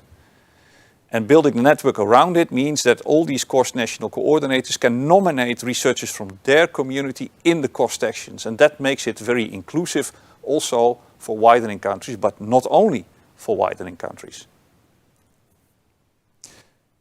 I see here another question. What is the usual impact of COST actions? Well, there is no such thing as a usual impact of COST actions. But I can give you a few examples in the scientific field. So apart from the boosting of the career, which is the same, apart from the 55% productivity gains in co-authored articles, apart from, let's say, the spin-off proposals that have a very high success rate, I can mention that if you look at the COST actions, one of them had the, let's say, contribution to establishing the picture of a black hole that we saw not so long ago. I think it was last year. And I recall that I have seen even a sharper picture of that black hole. It was this orange ring, and in the center, a black hole. But this is not what you see through a telescope. Of course, this picture is established through measurements of radiation, for example, and then in the end, this whole picture needs to be established through all different kinds of computations. And we had cost actions actually participating or contributing through designing the computations to, in the end, establish that picture. That made it into the world news.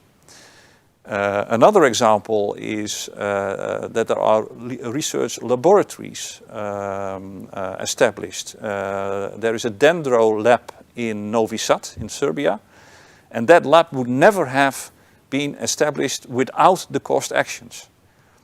We know in the past, in the standardization of GSM, the mobile standards, cost actions were very active in this field, and the cost actions are even mentioned in the standard documents that were established at the time. New academic programs can be established. All different kinds of new collaborations can spin off of cost. So I think just to give you a bit of an idea that the cost actions can come up by themselves, completely bottom up, with all different kinds of excellent results. And I can only recommend you to look at our website to find all different kinds of success stories for your inspiration. Thank you very much.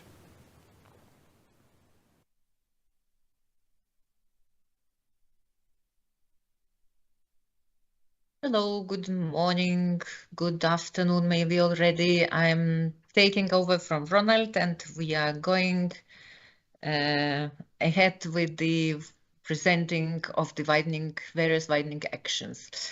So my topic today is the Teaming for Excellence action. That is not new, I hope very well known to all of you. However, it's important once again to remember about it and to remind ourselves what are those main features here. So we are talking about one of the biggest actions in the financial terms within the widening portfolio, and the consortium here matters. So the widening country is expected to be the coordinator of this action, of this call, and it has to have one or two strategic advanced partners from different countries, from so-called advanced countries. And expected Horizon Europe grant contribution here is up to 15 million euros, with the additional very important condition here to have a complementary funding from any other source equal to that Horizon Europe grant, and that any other source can be private or public, regional, national, other European funding or anything, because the main idea here is exactly to have synergies between the Horizon Europe funding and any other potential funding that is relevant and important to that action happening in that particular widening country, with that particular context and particular funding coming locally from the countries. With the indicative budget portfolio that you can see in this slide, it's about 18 projects to be funded, but of course your worry here is not about the general amount of funders, but about your own proposals. So here you have the deadlines, and actually I think 10th of January will be one of the first calls to be open from the widening portfolio next year. With the two deadlines for the first and the second stage of the teaming, because under Horizon Europe, Teaming for Excellence action is already a two-stage call and not two different actions as it used to be under Horizon 2020. One more issue to underline on this slide is to say that the Teaming for Excellence is 100% bottom up, so no topic and no team is prescribed in the call for this action. However, of course, the general objectives and the main scope is very important for the construction of the call. So the next slide, please. And here we have the scope and the main idea of the call: to create or to modernize a center of excellence that is of course, relevant at a national level. And what is much more important, that is also the chosen scientific domain is relevant nationally and also justified why this and not the other field is chosen. So all this needs to be quite clear in the proposal so that the experts can evaluate it. And as already mentioned, this notion of synergies and developing these synergies of various funding sources is also a very important issue at this call, because it's very remarkable. It's clear, it's of course quite a big amount of money on both sides of the funding of that Horizon Europe grant and the complementary funding. With this action, on the side of the European Commission, we expect the action to have the following outcomes. Of course, they are listed here, only main ones. You can see some more details explained and mentioned in the work program text itself. These are the most important, and actually they are important. So the experts would be willing to see the appropriateness of your proposal and streamlined around the outcomes clearly visible in the proposal. So of course the increased scientific capabilities of the beneficiary institution is important, because this is an instrument that is not only expected but is able, as our experience already shows, is able to do that, is able to push the scientific capabilities, and able to increase the success of the future competitive funding. Another important outcome is generally improved research and innovation culture of the coordinator is also already proved possible. So this would also be expected. Another very important aspect is about the institutional or systemic reforms in the coordinator's country, of course. This is quite a very broad concept that you might see some more details explained in the work program text. However, you can also, while presenting and developing your proposal, you can also see and think in terms of your institution and of your country, because nothing is prescribed and everything needs to be relevant and justified of that particular context within which this project will be running. Since the main consortium here is standing on two big legs, so the widening country as a coordinator and advanced partners, so the mutual learning and the two-way benefit needs to be also clear in the proposal and also thought through how it will be developing and running within the action. So also the partners from those leading scientific institutions, the experts need to clearly see what is that benefit, why are they participating, and how they are participating, how they are playing engaging into the proposal. So Teaming for Excellence is a coordination and support action, not a research action. So, but anyway, it contributes to development of new research strength, of course, in relevant domains, and it needs to be also clearly justified, shown, and developed in the proposal. Synergies is already several times mentioned, but only because it is really a very, very important element in the proposal. So since it is really quite already a very well-known action, I would not go deeper into any detail. You will find them in the work program, but I would also encourage you to consult the frequently asked questions section on this call, the previous one and the new one that is coming, so that you can clarify all those coming questions. And I think it's already quite a lot of material in there to understand how and what to put, where to underline, what to underline in your proposal. So happy to take any questions that may come. Thank you very much. Yes, so what do we have here? Can the budget requested from Horizon Europe be increased in the second stage? Well, no. The proposal is, of course, in the first stage is just an outline of the second stage, but the main elements of the proposal, also the budget, stay the same. Can the existing teaming center participate in the teaming consortium as a partner, sharing the experience of a center developed from scratch? You mean existing, if you mean existing, the one that already has got or was developed with the Horizon Europe grant, then this is not the case, and this is very clearly spelled out in the work program.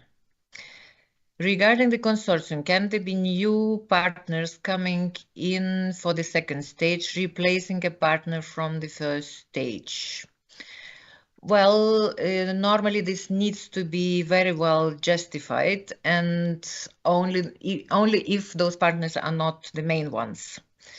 So otherwise, then it's a change of the entire proposal, which is not acceptable for the evaluation for the second stage. How much money can be dedicated to research activities? So as it is spelled out in the work program, even if the teaming is the coordinated and support action, it can have a so-called minor research component that might go up to 10% of the Horizon Europe grant. Of course, it also needs to be clearly shown that this research component is relevant to the entire project, and the money asked for that research component needs also to be clearly described and presented. Can a consortium include a coordinator, advanced partner, and the partners? The existing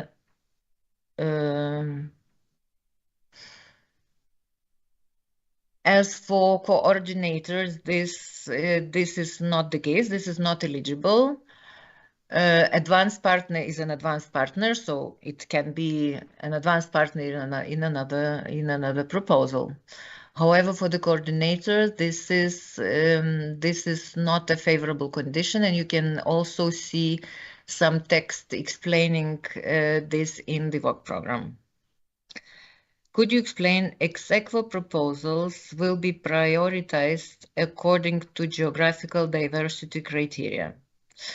Well, maybe you can read once again the description. However, the general picture is the following. So as Horizon Europe has several potential ex aequo criteria.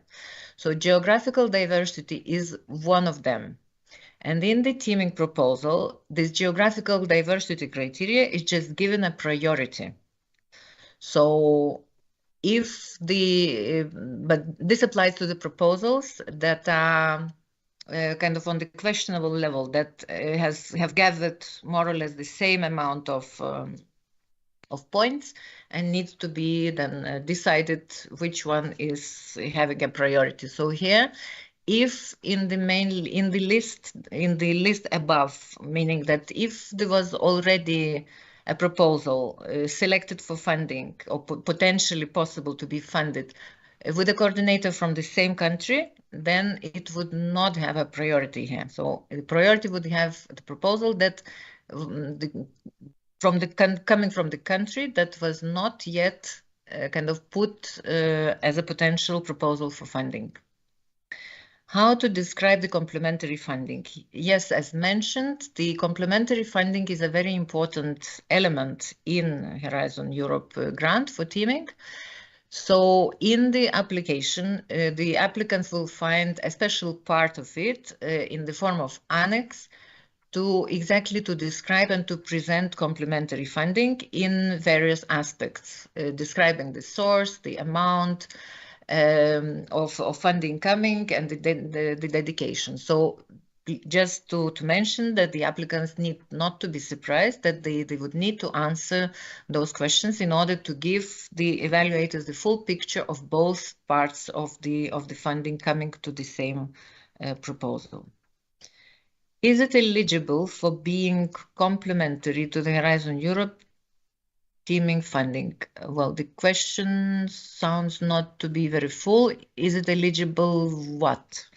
In principle, any source of funding can be eligible as a complementary funding. It can be private funding, it can be regional funding, it can be national or cohesion policy programs, or any other funding that you might have if you are, for example, coming not from the member states.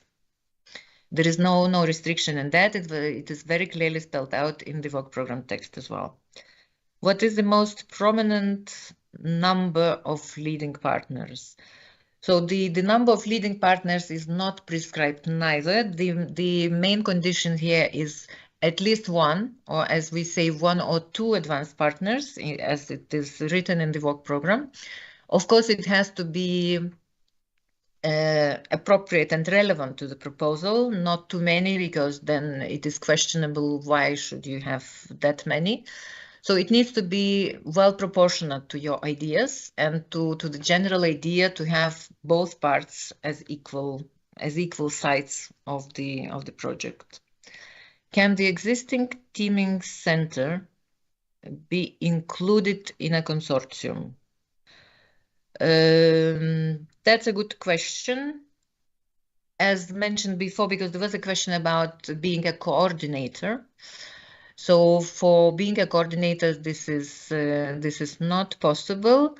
However, the existing teaming center, I would say it depends whether, if it's already kind of a closed project and not the running one, and if it is an existing center, then maybe yes. However, this needs to be still clarified. So it would be good if you can still think about it, and if there is still a question, you can also use the Research Inquiry Center to channel your questions. Regarding the funding, what kind of proof would be required for the government decision to demonstrate the complementary funding? Well, what the Horizon Europe grant is concerned, in the application, the applicants would need to have to send in with the application together a letter, so-called commitment letter of the institution providing the complementary funding. It needs to be signed, and it is a binding document required and requested in the second stage. So this is the official legal proof of the complementary funding. It depends, so it needs to be signed and binding of that source where the money is coming from. And then there are various national decisions that are behind these binding letters. So Horizon Europe cannot regulate here. It's up to the national authorities what and how to do. However, the binding letter committing the complementary funding needs to be submitted together with the application. Can a business, SME or larger, be a consortium partner? Yes, it can, or they can. Can the applicant, not being successful in the second stage of the previous calls, but being successful in the first stage, can apply again to the first stage? I would say yes, it can. Of course, I would imagine the applicant would adapt a bit the proposal according to the comments that the institutions have got from the evaluators with the answers after the evaluation procedure was over. The complementary funding letter, does it have to be signed via blue ink or digitally signed? It needs to be officially signed. All kinds of signatures are acceptable. However, the signature needs to be there. Can there be two research institutions from a widening country that are forming the Center of Excellence? Well, as a participants, of course, there can be more institutions. However, as the coordinator of the proposal, there should be only one institution. Funding for equipment from European recovery funds is already secured to the coordinator, is it eligible as complementary funding? Well, for the teaming grant, the complementary funding needs to be so-called fresh money. So it cannot be used, the same amount of money or the same source of money cannot be used twice for two different projects. So it needs to be clearly shown and evident that this money from European recovery funds, if this is the source, is explicitly only for that project. Then it can be considered as a complementary funding. There cannot be a case of a double funding, and no in-kind contributions are accepted. So once again, to underline, that is very clearly spelled out in the work program. Can other institutes from widening countries, either from the same or different countries, can participate for the favor of the coordinator? Yes, of course, there can be several institutions from the widening countries participating in the action, in the project. However, as mentioned already before, there can be only one organization as a coordinator. I'm not sure what do you mean in favor of the coordinator, but they can participate together in the project, but not as coordinator. Coordinator can only be one institution. Proposals also should sketch out briefly how the autonomy of the designer will be ensured. Please explain what the autonomy means in this call.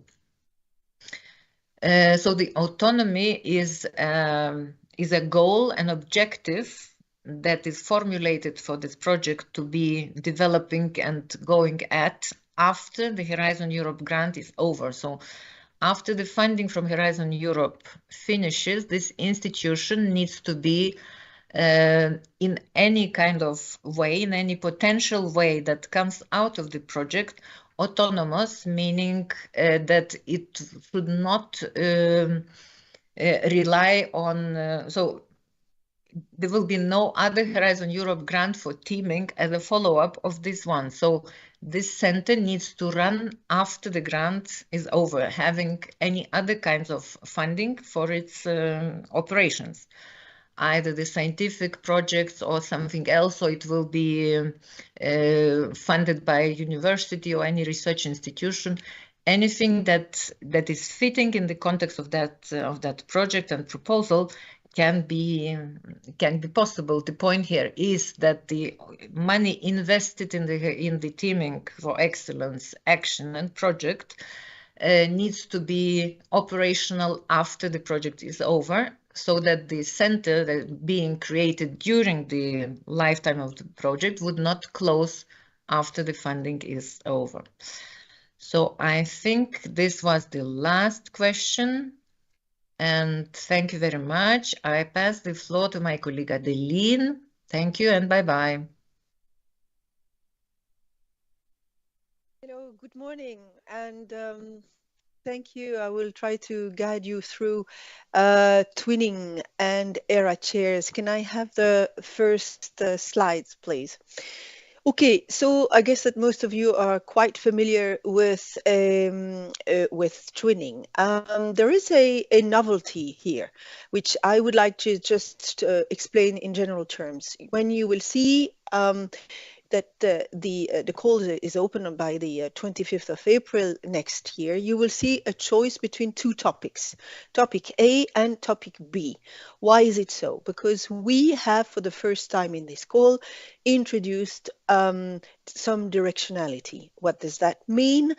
That means that you have topic A, which is the usual twinning, what we call bottom up, which you know you can actually choose whatever topic or discipline, research and innovation that you wish to have a proposal funded for. And you will have also topic B, which is the one which is, let's say, aligned with all the Green Deal objectives. I will come back to this. Of course, you will have to make a choice here. Either you go for twinning bottom up, as usual, I would say, or you go for twinning so-called Green Deal. all the conditions concerning the, I would say, the general philosophy of the call, which is the objectives, the outcomes, the scope, are exactly the same, except for one single thing, which is that you will have the choice of your, let's say, the discipline. If it is aligned with Green Deal, you have the choice to bid into topic B.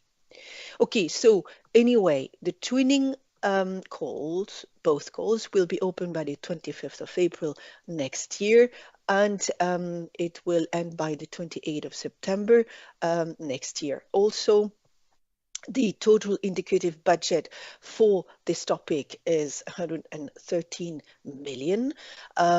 We hope to be funding about more or less 80 projects, really. The contribution is between 0.8 to 1.5 million per project. It's a CSA, so a coordinated support action. Next slide, please. So I'm just recalling things you may already know. Twinning aims to prevent really further disparities, maximize the investment in research and development, and enhance economic growth. Horizon Europe is taking relevant actions under widening participation and spreading excellence objective. The main outcomes really of twinning is to enhance networking activities between the research institutions of the widening countries, acting as coordinators, and top-class leading counterparts at European level by linking it with at least 2 research institutions from 2 different member states or associated countries. Therefore, building on the potential of networking for excellence through so-called knowledge transfer and exchange of best practice between research institutions and partners. Next. The scope is really that tuning proposals should clearly outline the scientific strategy for stepping up and stimulating scientific excellence and also innovation capacity in a particular area of research and innovation, as well as the scientific quality of the partners involved in the twinning exercise. So this scientific strategy is very important. It should include all the arrangements to formulate new or ongoing joint research innovation projects in the scientific area of your choice and describe what is the added value of twinning, of course, how twinning will take the research to a new stage, to a new step by enlarging its scope and or the research and innovation partnerships. So that was for the scope. Next. So here we have the topic B, if you wish. So that's Horizon WIDERA 23 XS 0202. This is for its code. It's evidently a CSA, so it's exactly the same thing. The call opening will be by the 25th of April 23, the deadline by the 28th of September 23. In this particular call, which is a directed call, I will come to that in a minute, we hope to have at least 20 projects being funded. It's a bit of a pilot because it's the first time we are doing that. The total indicative budget for that topic, topic B, is 27 million. And it's the same thing. Expected EU contribution per project is between a range of 0.8 to 1.5 million. Next. So, as I said, the context, the expected main outcomes are the same, except for the context. So again, we have to, the Twinning Green Deal, it's a twinning activity, so it is there to prevent further disparities, maximize investment in research and development, to enhance economic growth.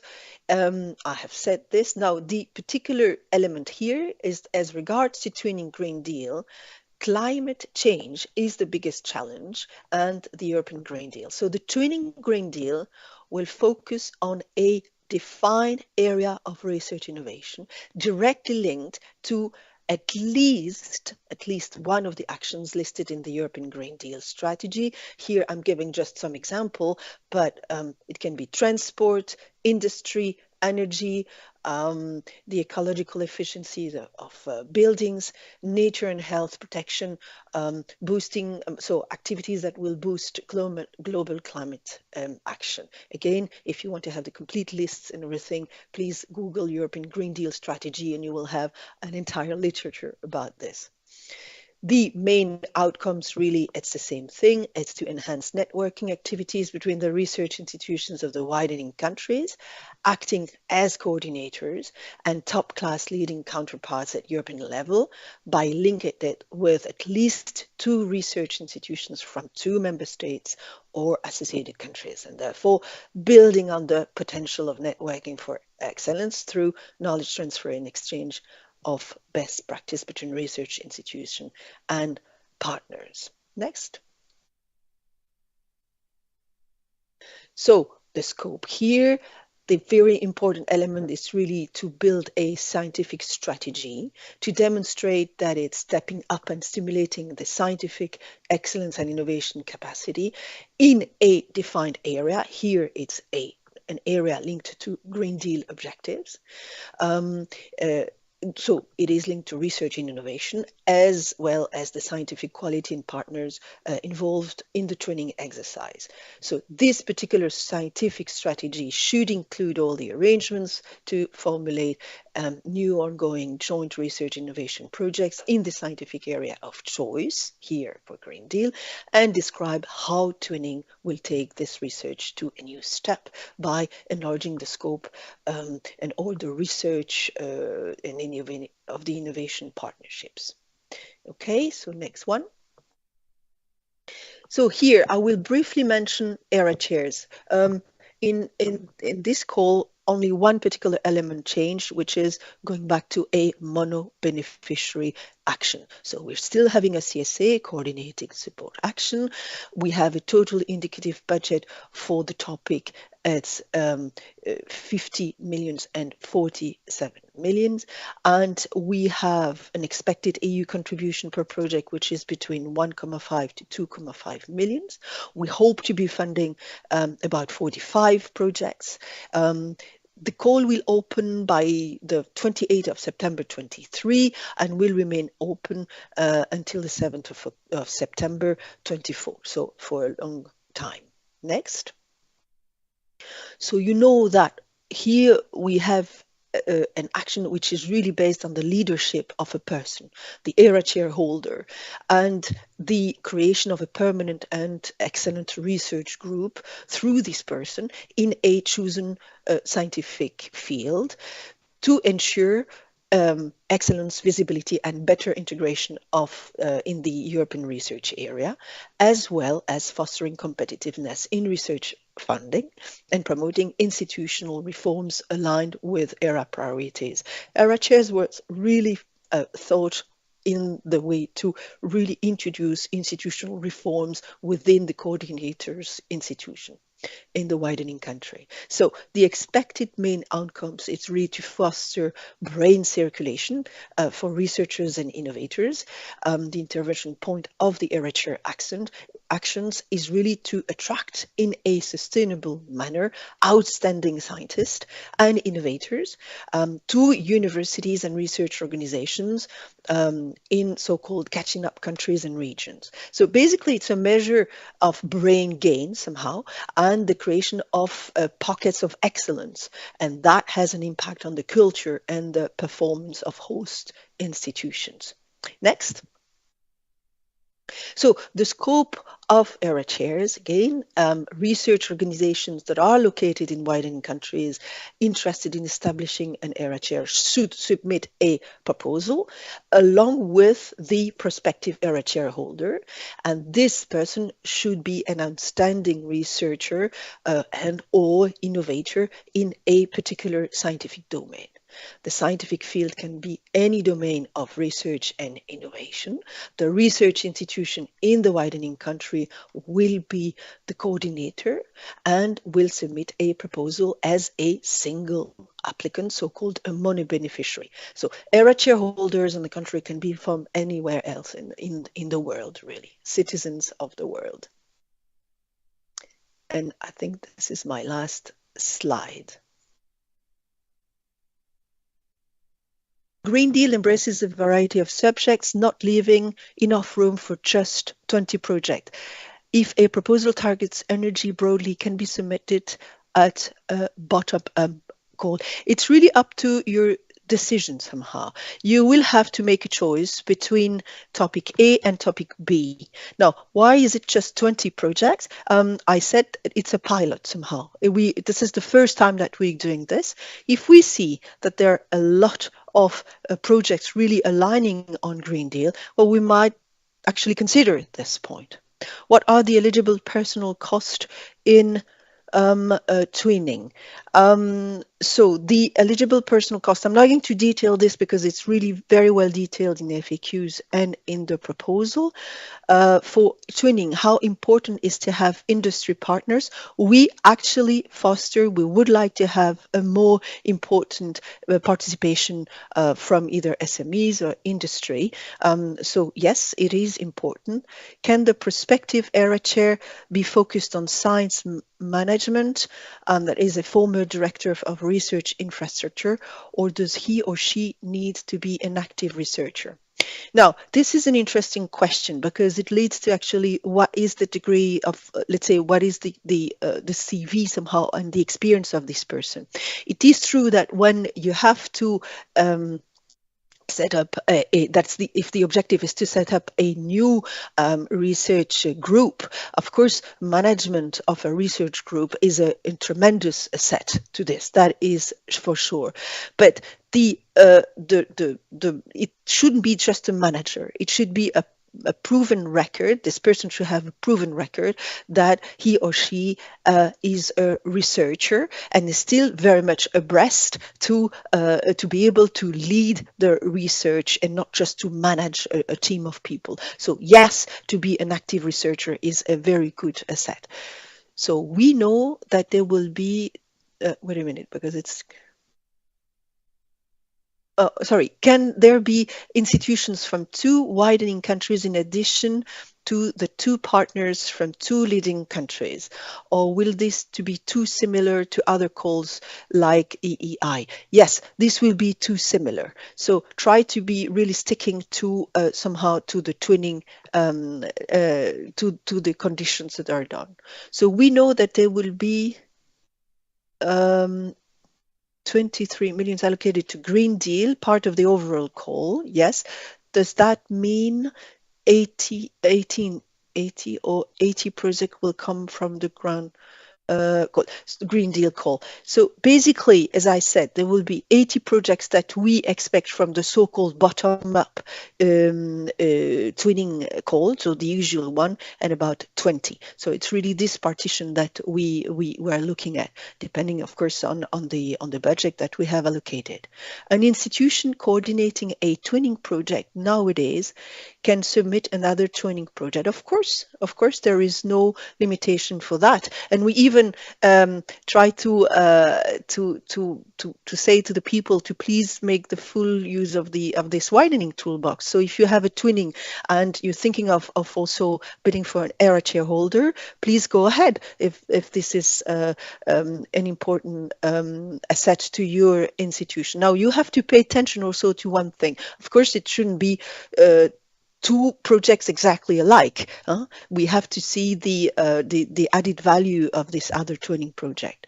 Which research areas could be presenting in the call for twinning Green Deal? As I said, please have a look at Google and you have a full explanation. So what are the Green Deal objectives? I cited some of them, such as transport, energy. It's actually very large, really. I would like to know if the same principal investigator can submit another twinning project to an ongoing project. So if I understand correctly, so the coordinator or the same principal or investigator, I suppose it's the coordinator of the twinning project, would like to submit another twinning project. Yes, this is okay, providing that they are not exactly the same one. actions. Okay, you have to demonstrate that this is either the continuation, or this is something which is bringing something, an added value. What is the minimum profile for an ERA chairholder? There is no restriction really right now, but basically you really have to think of what is exactly that the institute or the department or the research institution is looking for. We're looking for somebody with a proven record of excellent research and or potentially management experience, if the idea is to create or enlarge a new or existing research group. Therefore, somebody who is extremely young will definitely not have usually that experience. So it's really up to the type, the characteristics of the projects, and the coordinator to really make that judgment. Does the ERA chairholder have to be a European citizen? As I said, the ERA chairholder can be a citizen of the world, so they can be European or non-European. We have ERA chairs coming from India or and some other countries. Is partner institution for UK eligible for twinning? Okay, I was looking at that. It's always a tricky question. Now, the UK, I'm looking at my, well, I think it is, but I'll have to I have to actually verify this. It's always an evolving situation here. Bottom up, can a twinning proposal have specific objective which may fall under an umbrella of a teaming one, but tackling with more special objectives? I'm not so sure I understand that question. Twinning and team are two different actions, definitely. As you know, you can have twinning projects that are contributing to an existing teaming project. But I'm not so sure, I'm sorry, I'm not so sure I understand that question. So I may come back. You also have the possibility to send your questions afterwards if my answers are not satisfactory. Our recently retired professor eligible for ERA chairs? Again, you have to see what is, in principle, yes, there is nothing legally that prevents that, but try to really have an added value for this ERA chair. Basically, you will have European funding to have somebody who will truly change not only the behaviors but also the institution.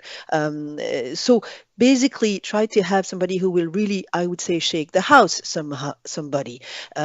If this recently retired professor is really the perfect person for this project, why not? In any way, this will have to be justified.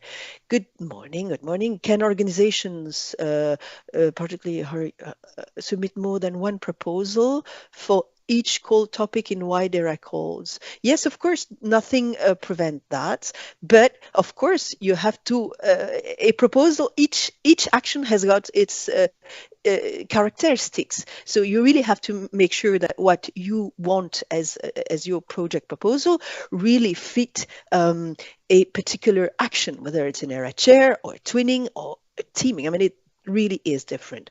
Is planned twinning call for Western Balkan countries in the near future? No, not for the moment. Can institutions outside the EU integrate twinning proposal? Institutions outside the EU, are we talking about associated countries? Yes, they can. So if they are listed, in any case, all the list of the countries that can other are eligible are to be found on the internet. So you will have this, and so you can make sure that if your country or whatever is in there. Can a researcher participate to twinning submissions? So why would that be so? I mean, Why would that be so somehow? I'm trying to understand logically here. If you have a twinning, of course, you know that people will have to, let's say, it works by work package and by a certain of time allocated to a number of people. So it logically it seems to be strange, but why not, providing that this person will then fulfill his or her duties in the two twinning projects, assuming it will be funded, and again these two twinning projects will have to be different. So that's it. I don't see any other questions right now, so I'm happy to pass on the floor to the next speaker. I think it's Stefan. Thank you very much for your attention. Bye. Okay, hello again, and thank you for your patience that you are still following our session. Before going to my next presentation, I would just like to pass an important information to you. So those who have followed up my first two presentations on the dissemination and exploitation facility and also the pathways to synergies, you should know that some of the slides could not be displayed due to technical problems, especially about the scope. A part of the content was already covered in the Q&A session, but if you are especially interested in these two actions, please download the presentations from the website. You will receive the link and then you can read out the full presentation, especially regarding the catalog of activities for the pathways to synergies. Now I will continue with presenting now the Excellence Hubs. Excellence Hubs is a new action under this work program in Horizon Europe. We had already a call in the last work program period that was quite successful, was a strong demand. So for the reason of the good demand, we have reiterated the call. I start again with a short overview of the call, just in a kind of a snapshot. It's again a coordination and support action.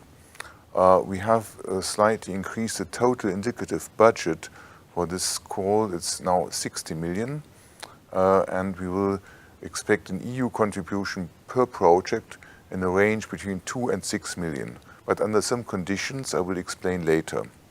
So we might expect 12 projects to be funded. The deadlines are relatively generous. You will have quite a lot of time to prepare for that. The call will be opening in end of September 23, and then you would have time to submit the proposal until the 7th of March 24. Next slide, please. Just to recall a bit the rationale of the Excellence Hubs call. First of all, as you know, there is still an innovation divide persisting in Europe, and we are at risk that this broadens also as a result of the pandemic crisis. There's still the observation that despite of progress made, we have some evidence, data that clearly hint to quite some progress made, but there is still a situation that some countries and regions, they lag behind in terms of their R&I investment. We have noticed and observed in many studies and in the literature that an important success factor for being competitive is a strong linkage between science and business that is implemented in more advanced countries and regions, but especially in widening countries, often these linkages are relatively weak. In the legislative package for Horizon Europe related to widening, our legislators have requested for initiatives for excellence in the widening component of Horizon Europe, and therefore we run two complementary actions for excellence. The one was already presented by my colleague Stain Delors. It was about the Higher Education Excellence Initiative, and the other initiative that is running on excellence is here for excellence in innovation. An important factor for excellence in innovation is this connotation of place-based innovation and place-based innovation ecosystems. So it's not happening in a single company or by a single innovator, a genius, but it's here more about collaboration in an ecosystem that will help to diffuse and to uptake the R&I results in catching up countries and regions. There is an established approach that is quite known in the literature about regional development, is the quadruple helix approach, which is a close collaboration of academic partners, business, regional government, and societal actors. I will come back to that in practical terms at a later stage. What we also want to have here is a European added value of this ecosystem collaborating across the border, because we see in many regions and countries already quite nicely developed ecosystems and clusters, but what is missing is a vision and an approach for going further into the European scale or even going global. And this call will also help to encourage such a development. And we should not forget, of course, value-adding change can also be an important factor for collaboration across regions, that we have a kind of division of labor and a certain within the value chain. And this is also a development that we would like to encourage with this call. Of course, it is important that all the activities should be aligned either with EU policy priorities. It was mentioned already before. One of them is, for instance, the Green Deal that my colleague Adeline just explained, but there are also others. Alternatively, the project can be aligned to regional smart specialization strategies. Next, please. So what are overall the policy objectives we want to achieve?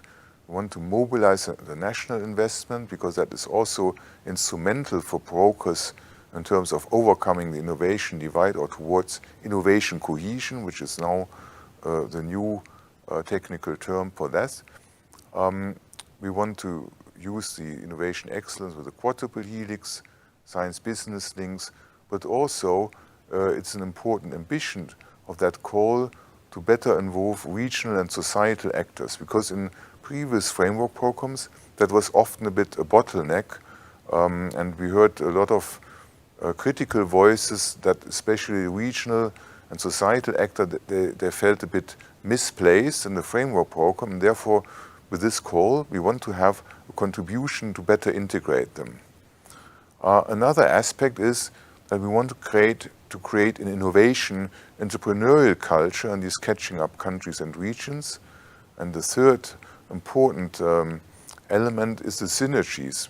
Also, this call will contribute to develop synergies with other European funding programs, but also with initiatives funded under Horizon Europe, notably this European innovation ecosystem. It's a bit different. It's not necessarily place-based. There are other overall objectives, but we would also like to incentivize the collaboration here, and the collaboration with the European Institute of Innovation and Technology, which is EIT, and we hope that we create a stronger impact by this synergetic collaboration. Next, please. What are now the key features of place-based innovation ecosystems? Maybe not everybody, if you are traditionally coming more from an academic sector, you might not be so familiar with that. Per definition, these place-based innovation ecosystem, they are interconnected companies, research institutions, governmental bodies, and societal actors organized in this kind of quadruple helix that are mutually reinforcing each other in a territorial context, and together they will move up the level of innovation excellence in the regional fabric. So here we have seen already evidence in a number of scientific articles on knowledge economy and innovation, and also in other funding programs. This approach has inspired a lot of successful initiatives, and it was considered by many authors to be a key driver for success in this place-based innovation. Why to include the quadruple, why to highlight quadruple? The fourth element is the societal actor. What has been found out in a number of studies that especially the societal actor adding up to the formerly known triple helix, it gives an added value because typically this includes the culture and media-based public and the civil society. I will come back to that later on. Another important factor of success for such kind of ecosystem is the geographic proximity, which is meant to be the place-based approach, because we know that this facilitates stronger and sustainable collaborative links, especially between the business and academia.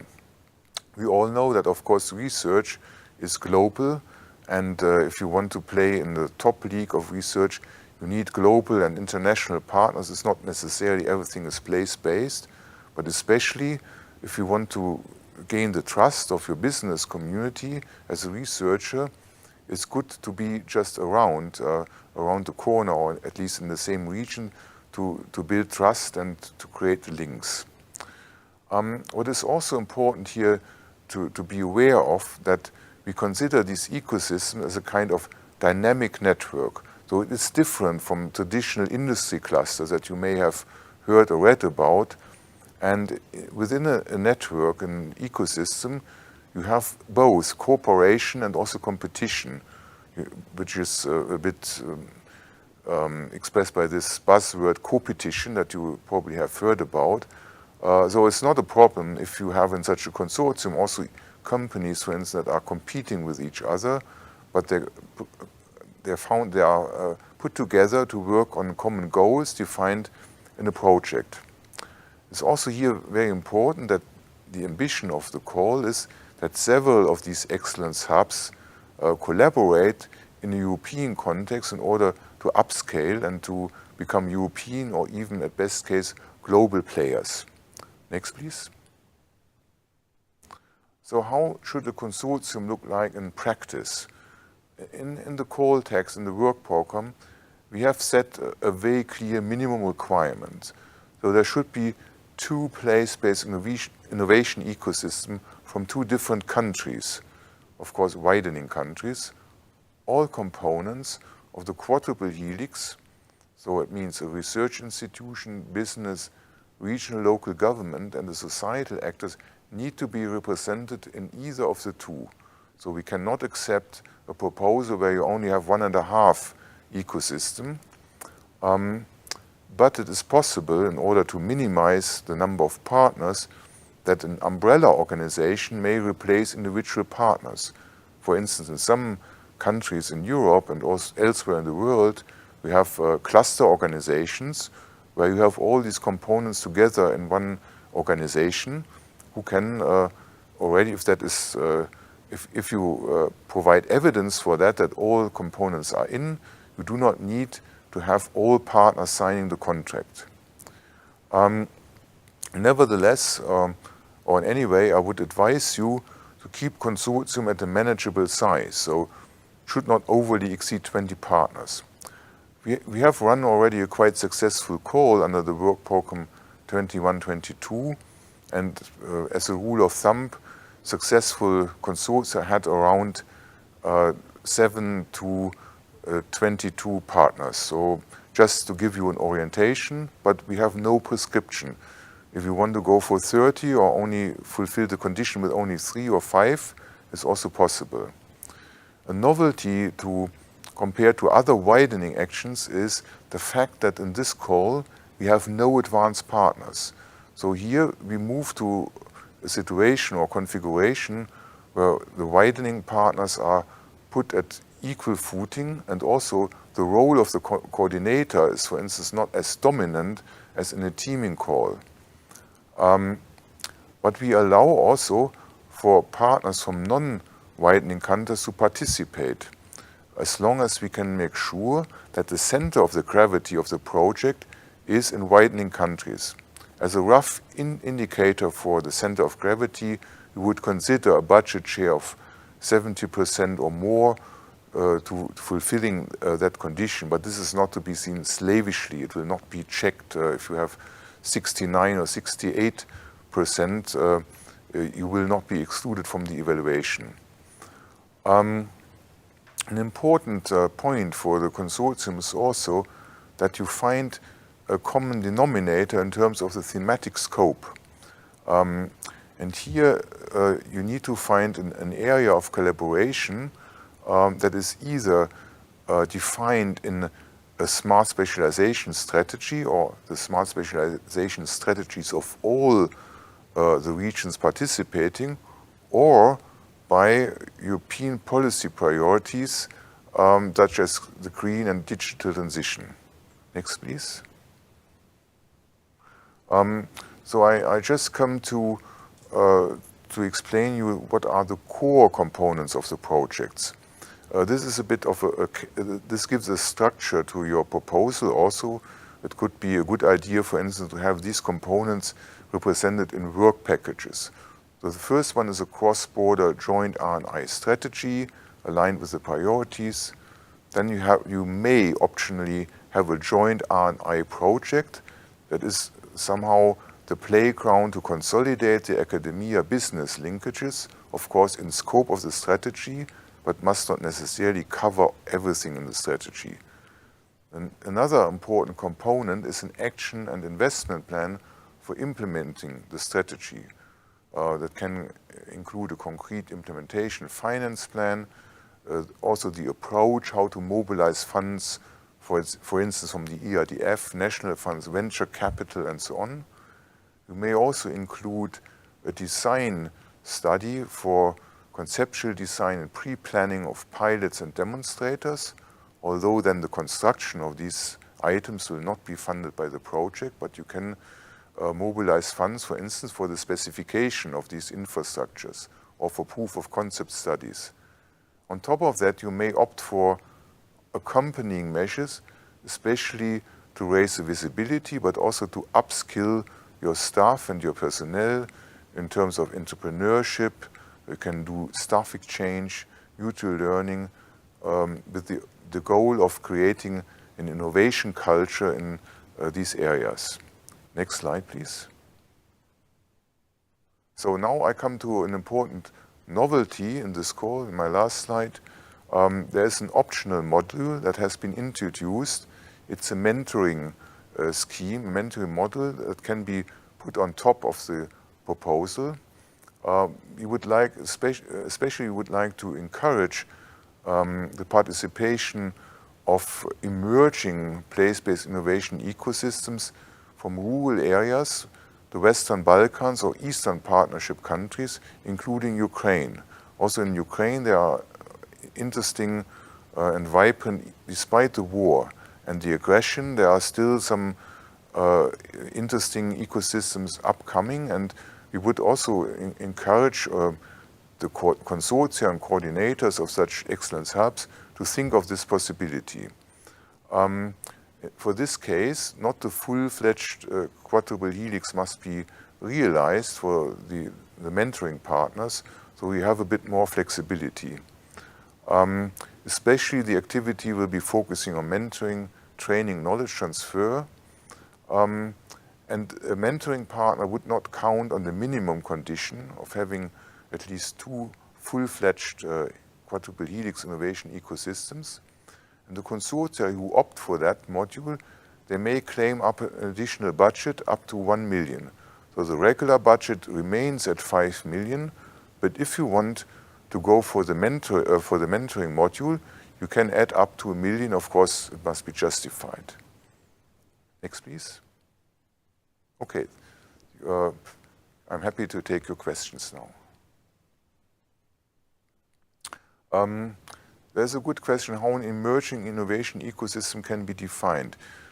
We have not a fixed definition in this work program. We will provide some further guidance in the FAQ document. As a more global explanation, we can explain it in the way that first of all, the emerging innovation ecosystem must not necessarily have all the 4 components. For instance, if a societal actor is missing, then this would also be acceptable. It also means that the maturity level in this ecosystem can be a bit weaker, and it might be a group of partners that is just coming together and wants to consolidate the links between each other, and then we can consider this an emerging ecosystem. It's here up to your creativity also to go for that. What is the motivation for the introduction of the optional mentoring module? The motivation here is simply that we want to bring newcomers into this business and into these activities, and we have seen a very strong interest from countries and regions that are still far lagging behind, but there has been a bit of a barrier of having this fully fledged quadruple helix structure that is not always yet present. Therefore, we want to enlarge a bit the scope of this call, and also we want to especially support lagging regions. Next is, can an established Excellence Hub from the previous call participate in a new proposal in order to scale up its capacity and range? No, we do not want this if it is in the same area of activity, because this bears the risk of double financing, and this is not something that we wish to see. The next is, what would be the ideal number of partners in a consortium? I think I mentioned that already. It depends very much on the individual case. It's very difficult to give you here a very clear estimate. What I can tell you from the experience of the first call in the last work program cycle, typically successful proposals have a number of partners between 7 and 21.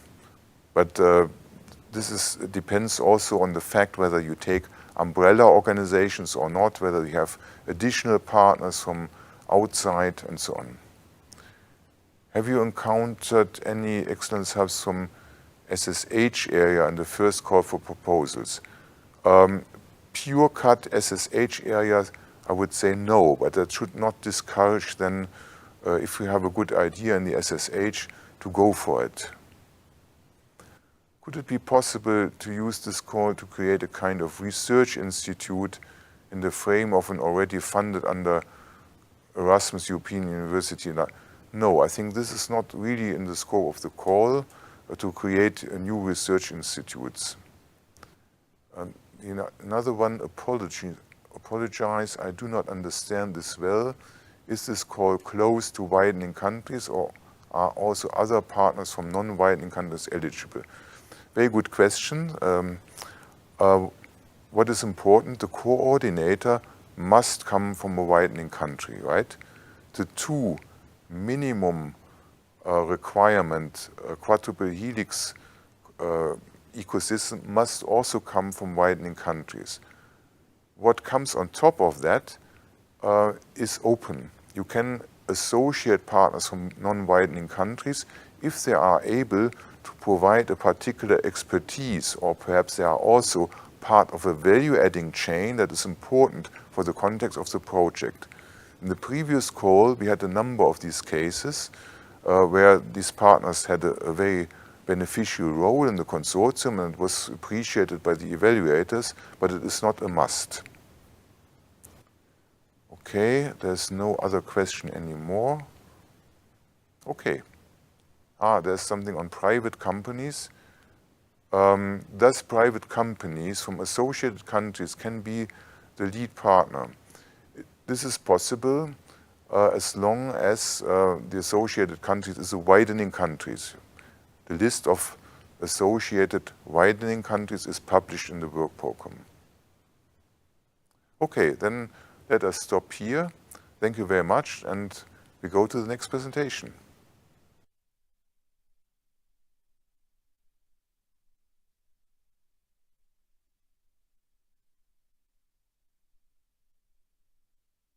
For the hop-on facility, it's still Stefan that will be presenting here.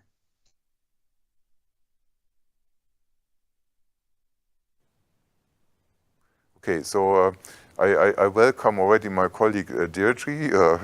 Nice to see you, Deirdre. But I will continue.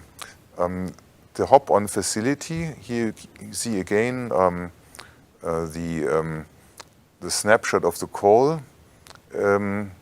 It is not, in fact, not a coordination and support action here that needs to be corrected. It is part of a research and innovation action, but it will be explained later. The budget here that we have foreseen is in total 40 million for the next work program period, and we expect here an EU contribution of 0.1 and 0.6 million. We expect throughout the program, work program period 23-24 that the total number of 160 projects will be funded. We have one call. The call will be opening already in January 23, but we have two different cut-off dates. So they relate to the same call. For technical reason, we do it like this because it's easier also in terms of financial administration and gives more flexibility. So the first cut-off date that is relevant for you is 28 September 23, and then again a second cut-off date will follow in September 24. Next slide, please. So what is the overall objective of hop-on facility? Some of you who are already long in the business, you might have remembered that it's not so completely new. In previous framework program, we had something that was called at that time topping up calls to integrate new partners. Here we have customized this to the particular needs of widening countries, and also we follow a legislative requirement that was negotiated during the preparation of Horizon Europe, and the legislator gave the mandate to the Commission to develop an ambitious Advancing Europe package that includes these hop-on facilities.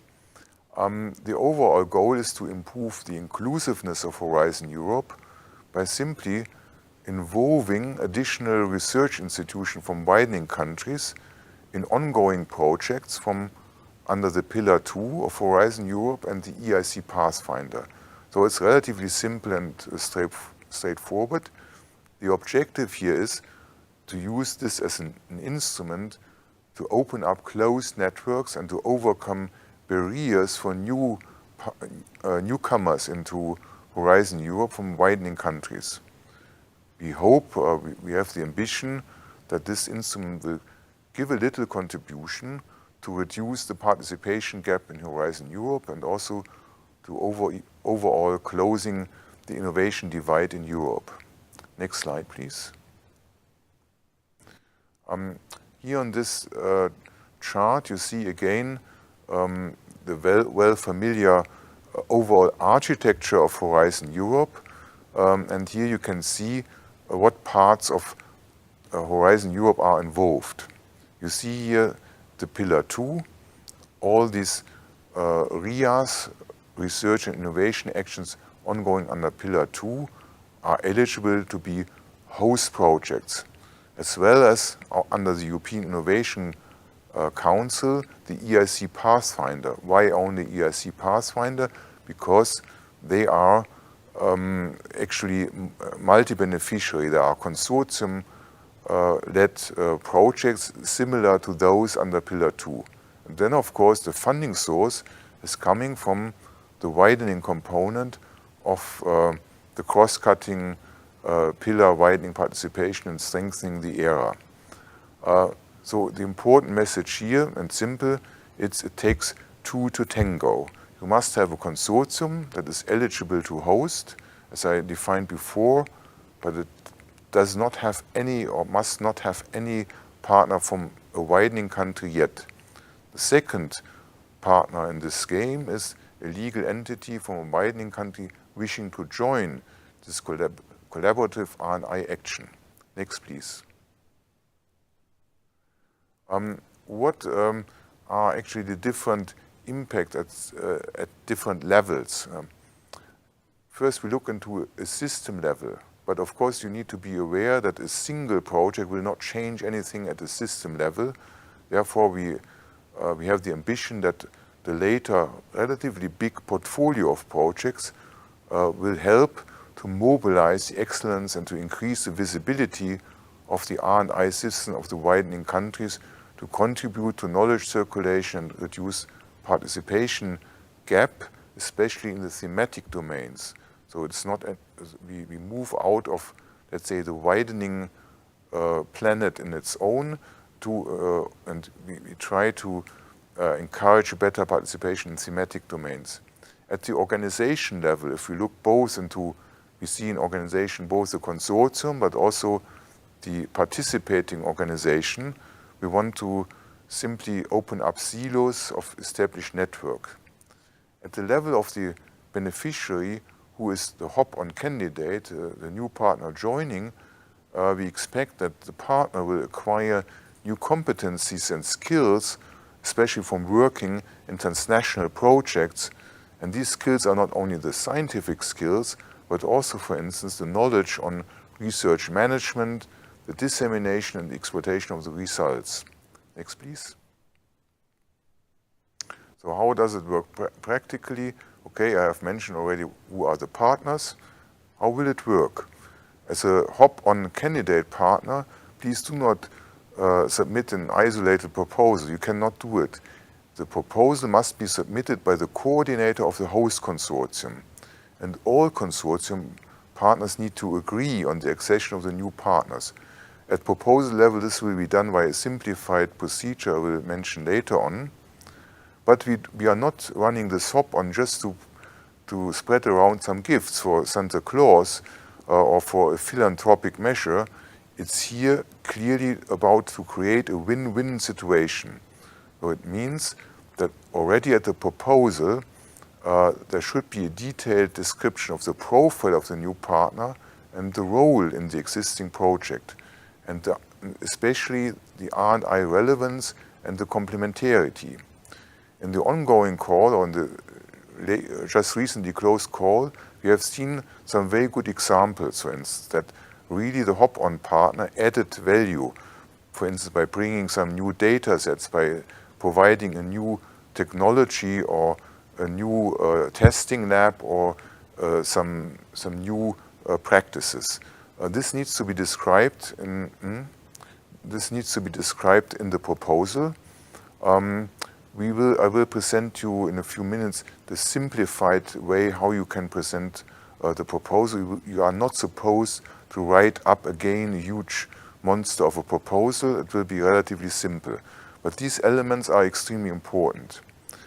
It works in the way that the additional task needs to be described in a particular proposal template, and then the description of the action, the technical description of the host project or parent project simply needs to be annexed. So you don't need to rewrite everything. It's relatively straightforward.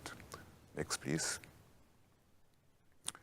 So once such a project is selected by the evaluators, we will invite the evaluators, preferably who have already evaluated the host project. This is done in a quite complex operation internally, where we work together with a number of executive agencies who are hosting the program. And these consortia that are selected, they will be invited to submit an amendment request. For the subject of the amendment is, legally speaking, the accession of a new partner, modification of the description of the action, and an upgrade of the budget. The budget that is added on top of this project must be exclusively for the benefit of the new partners. So if you get the $500,000, do not share the cake amongst your consortium partner. No, that will not be viable and would disqualify the proposal. The only one who has the right to claim an additional fee, what you call the coordination fee, is the coordinator. This can be up to 10% of the increased budget. So for instance, if the task of the new partner is worth €500,000, the coordinator may claim €50,000 as a kind of compensation for the efforts to be undertaken. That is considerable. I mean, it's a proposal preparation, but also an increased management effort. This has been understood quite well in the past call, and I think it's self-evident. Next, please. Okay, this was already explained. So we go to the eligibility conditions. This will be checked, but what could be a big help for you is that on our funding and tender portal, you have already a list of all eligible host projects. So you can already get an orientation if you are interested to participate, who could be your future host coordinator. The hop-on partner, and that is also that needs to be checked as an eligibility condition, must be a legal entity from widening country and so on. Next, please. Before you enter into filling the proposal template, you need to tick one self-declaration that all partners have agreed. You can just check this out informally up front. You tick the box, and later on this will be validated in a procedure done by the Research Executive Agency. Then you also have to tick the ethics box. You need to declare whether the new elements coming from the hop-on partner will have ethical implications, and you simply have to tick. Next, please. So just some practical tips for the hop-on candidates. Matchmaking is not always so easy. So you will not get such a project just by waiting that you get a call from the coordinator tomorrow because you are known to be so excellent. So you need to be proactive. You can look into the list of potential host partners, but it is also very important that you liaise with your NCP who can help with the matchmaking. Never submit an alone standing proposal. And you need to convince the coordinator and the consortium about the key added value, your scientific and innovation added value that you bring into the project. And make use of the living list that I mentioned before, screen it, and you will also see a link to the Cordis website where there is an abstract of the project, and then you can contact the coordinator if you think you could contribute something.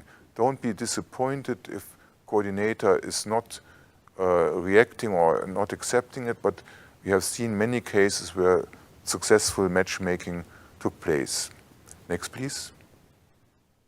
Okay, now we can go to the questions.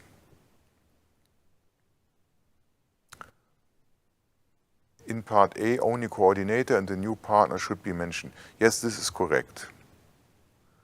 Hop on, where can we find the already selected collaborative R&I actions? If you mean the already selected collaborative R&I actions, you can look on the call page under the funding and tenders portal where you can see a list of all these projects. Hop-on. Once a project has submitted a hop-on proposal, are they removed from the website listing eligible projects? Yes, we will do that. We have asked the IT team to implement this. It is possible that there are still that this is still not yet fully done, but this is the intention in order to avoid any confusion and that coordinators who have already taken the opportunity are overly bothered. Okay, I see we are at the end of the questions. So now, finally, I can pass the floor to my colleague, Deirdre Furlong from the REA, from the Research Executive Agencies. Deirdre, the floor is yours. Thank you very much. Thank you, Stefan. So good afternoon, everybody. Thank you very much for your patience. So this presentation will complete this morning's presentation, so then you will be free to go for lunch. So today I am going to present a little bit about what happens your proposals once the call has been closed and your proposals have been submitted. So next slide, please. So yeah, I'll explain briefly a little bit about the submission process, the evaluation process, and then some general tips on how to manage the proposals in terms of the submission. So next slide, please. So here, I think some of you made reference to it in the questions during Stain's presentation. So here I provide an overview of the WIDERA calls. So you see the two different colors, the darker color representing all those calls that will close in 2024. You also see there will be 4 actions for which it will be a lump sum call. So for the twinning, for the excellence initiative, the EEI, for the ERA chairs, and also for the ERA talents in 2024. We'll also have, of course, the first and second stage for the teaming. So the first stage in 23 and the second stage closing in 2024. And also we are also dealing with 2 cutoff dates for the hop-on. So the first cutoff being September of next year, and then the next cutoff the following year in September. So next slide, please. And the next slide. So now I'm just going to very briefly give you a run through for the submission. So if you're a first timer submitting a proposal, then everything is managed electronically through the funding and tenders portal. This is your sole source of information, and it gathers together all the guidelines, all the information, and entering into the submission system. So your organization will need to be registered in order to submit a proposal, and you will receive this PIC, this famous PIC code, which is the 9-digit participant identification code. All the explanations are provided on the online manual, which is a very useful tool guiding you through the registration process right up until the submission of the proposal, and even through the grant management process. And there are also wizards available to guide you.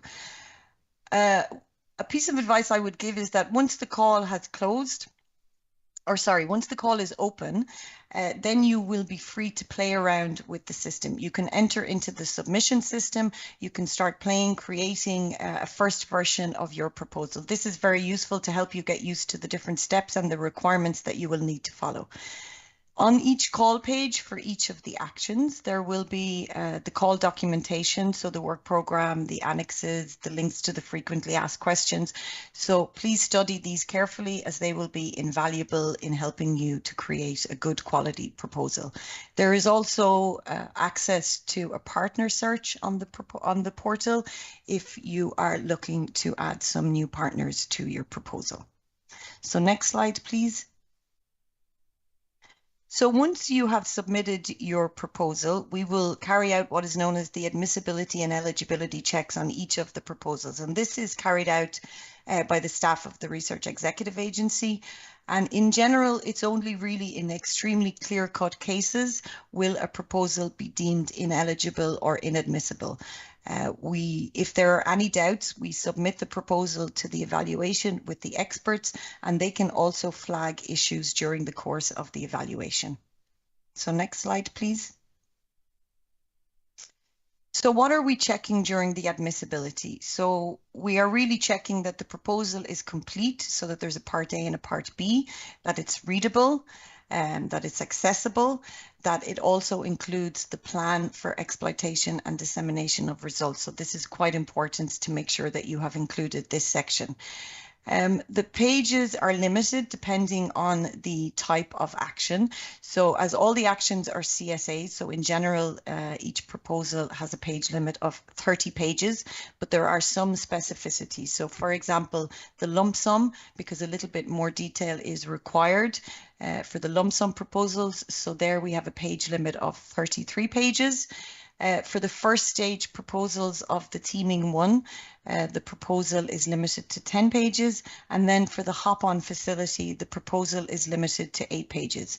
Now, within the system, you will get a warning if you go over these page limitations, and you can correct it. If you submit with the higher page numbers, then those pages will become invisible for the evaluators to see during the evaluation process. So it's very important to make sure that you stick within the limits of the pages. Next slide, please. So then during the eligibility checks, then what we're doing here is we're looking at any eligibility conditions that have been provided in the work program. So for example, for the widening actions, we know that the coordinator needs to be from a widening country or an outermost region. So this is an eligibility criteria. And if this is not fulfilled, then the proposal is not eligible. Then there are also some specificities depending on the specific action. So taking teaming, for example, they need to provide the information relating to the complementary funding via the annex that's provided. Also, maybe there are all other specificities. So it's very important to have a look at the work program and make sure you're familiar with these aspects.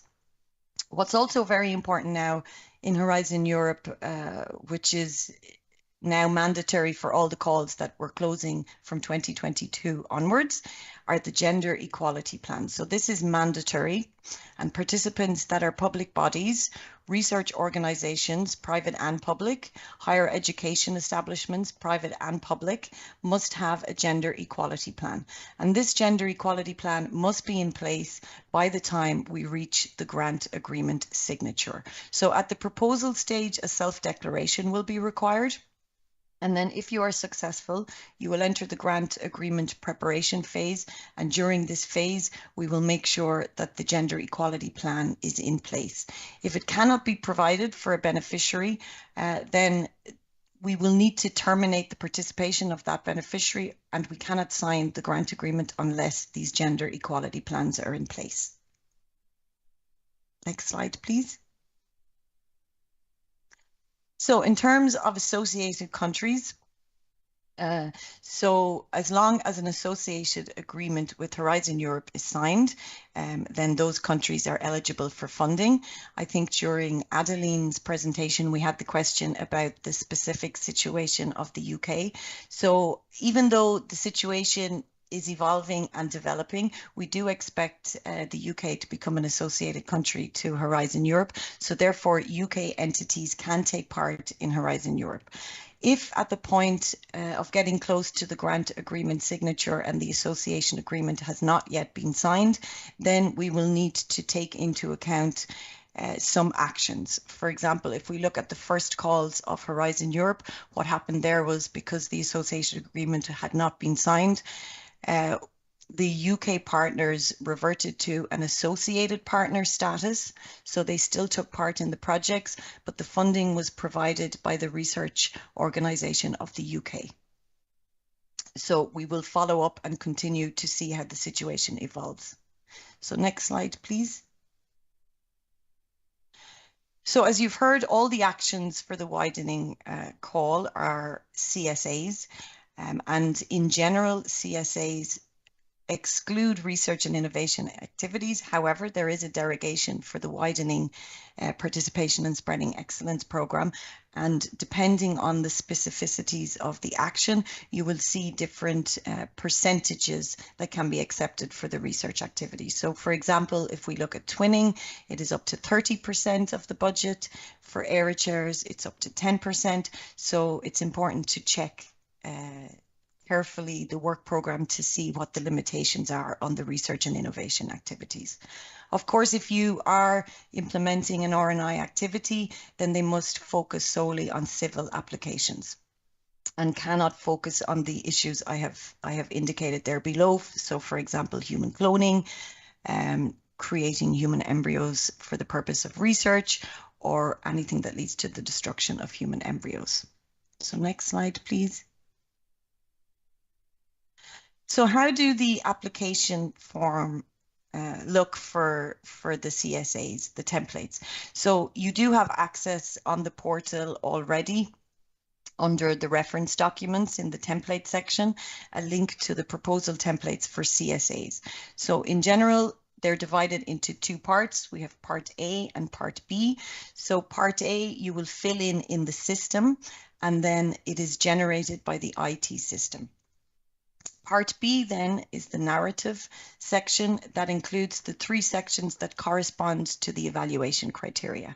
It needs to be uploaded as a PDF and can be downloaded via the submission system. As I said, there is a version of the template on the portal, but it's important that once the call is open, you enter the submission system, and there you will have the most up-to-date template for that specific action, because as you know, for stage 1 it's very specific. For the hop-on, the proposal is very specific as well.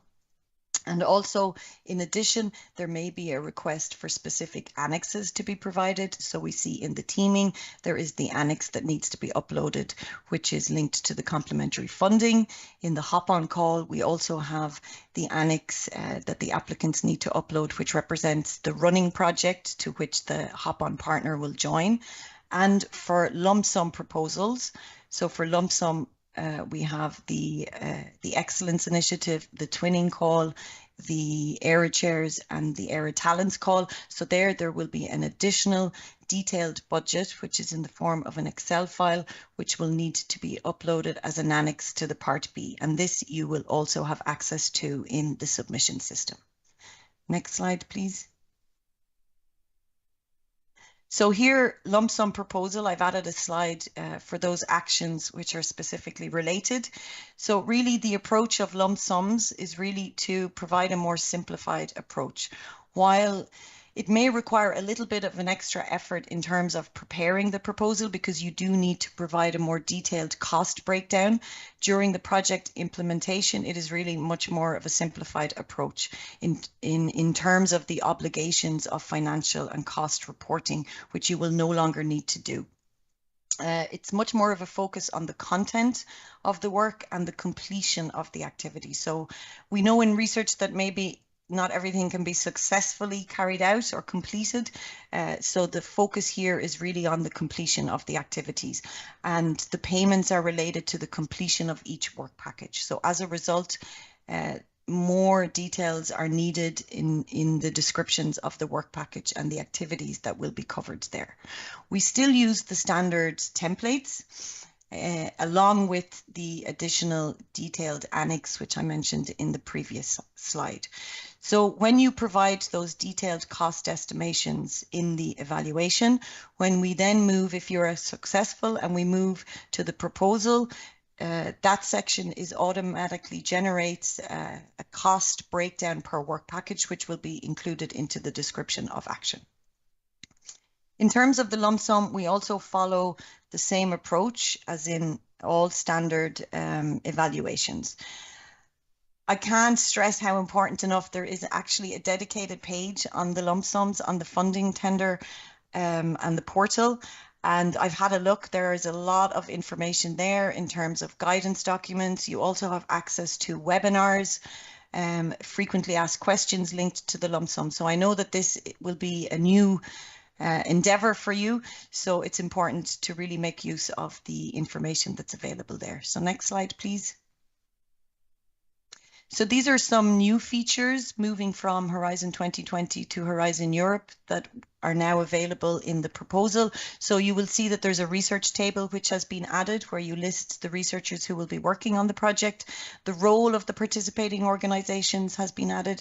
And then of course this mandatory requirement of a gender equality plan.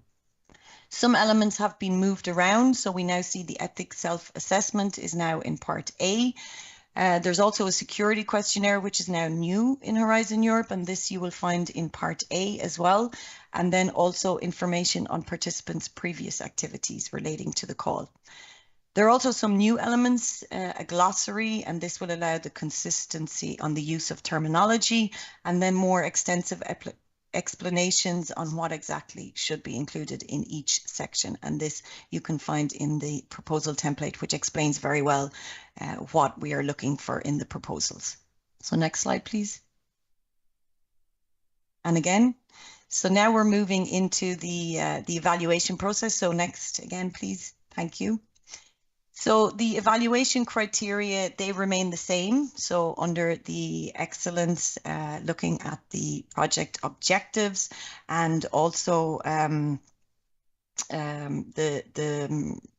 methodology and the soundness of the methodology for the excellence. Under impact then, we're looking at the pathways to achieve the outcomes that are laid down in the work programme, and under the quality and efficiency of the implementation, there we're looking at the quality and effectiveness of the work plan, of the effort assigned to the work packages, of the resources, and also the capacity and the role of each participant. So there's been some changes moving towards Horizon Europe, which you've seen in the previous calls if you've submitted a proposal. So the number of aspects to be taken into account have been reduced. Open science, now an important element as well of Horizon Europe, is assessed under excellence and the methodology. We have these key impact pathways, and then the assessment on the quality of the applicants. You will also see that the assessment on the management structures has been removed from Horizon Europe. So next slide, please.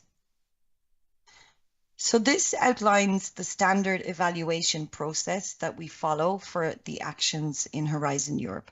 So first of all, there are a set of evaluators, normally about 3, but this can be up to 5, which will individually assess your proposal. Then they will come together in a group of 3 and we will reach a consensus and a common position on the scoring of each proposal.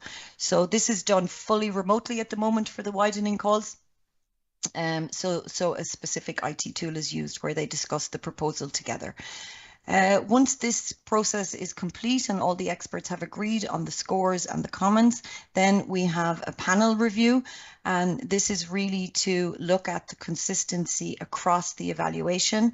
It's also to create the ranking list and have the agreement of the experts who evaluated the proposals on the final ranking list, which will be a main list of proposals for which we have enough budget to fund. And then we also add some reserve list proposals as well, in case that some extra funding becomes available at a later stage, and then we can move those reserve list proposals and invite them to a grant agreement preparation.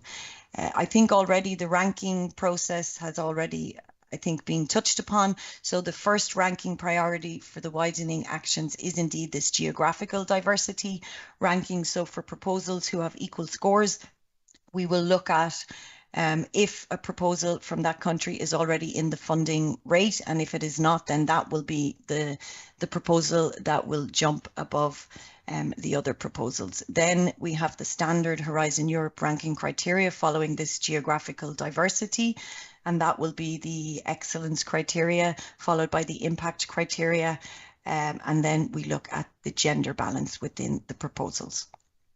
And if we are still at an impasse once we go through these ranking criteria, then what will happen is with the panel we can decide how to rank those ex aequo proposals.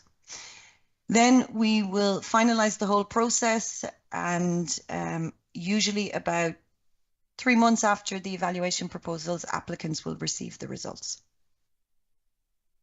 Thank you. Next slide.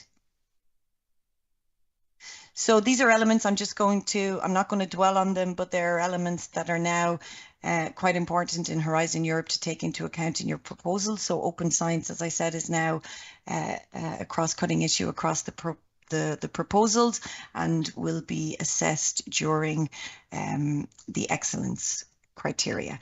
Part of this open science, of course, is the open access, which is now mandatory, immediate open access to all peer-reviewed scientific publications. And also data management is very important, and a data management plan is required in all proposals which are using or producing data. And of course, the plan to ensure that the data is fair so that it's findable, accessible, interoperable, and reusable. Next slide, please. So the gender dimension in the research and innovation content, we touched briefly on the gender equality plan. So this is really specific if you are having research elements in your proposals, you need to look at the gender dimension in the research and innovation content. So next slide, please. So describing the impact, I already mentioned as an admissibility check, we're looking to make sure that the dissemination, communication and exploitation plan is included in the proposal. So here it's just to highlight the importance of making sure that you describe the impact well in the proposal, particularly in terms of the outcomes that have been described in the work programme. Next slide. Yeah, so I think this just repeated what I'd said. So next slide. You will have access to all these slides, but I'm conscious of the time. So artificial intelligence as well, this touched upon a few proposals from the first calls of Horizon Europe. But here, if you are looking at artificial intelligence, the technical robustness of the research will be checked under the science, under the excellence criterion. So next slide, please. So as in Horizon 2020, there will also be an ethics review, which is carried out on all the proposals during the evaluation.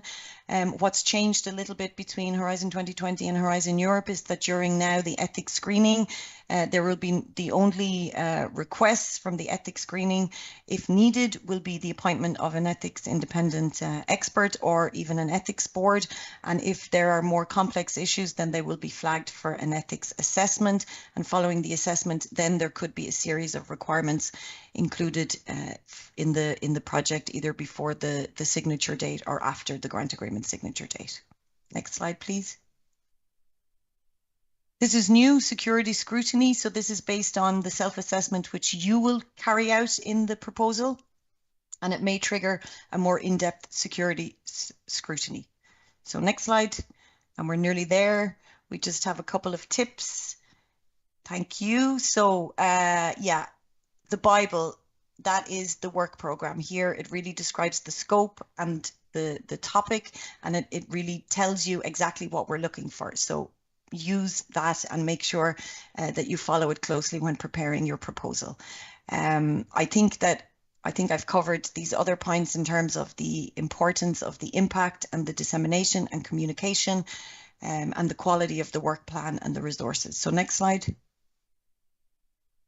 And this is my final slide. It really sums up a little bit some of the issues that we've been dealing with in the first evaluations. So really, you'll see in bold, submit on time. Do not wait until the last day.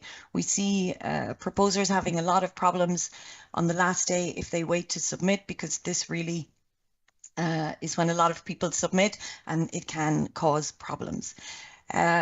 Read carefully the proposal template, follow the structure of the template, because this will make a difference on the quality of the proposal, and make sure that you address each sub-criteria of the evaluation criteria.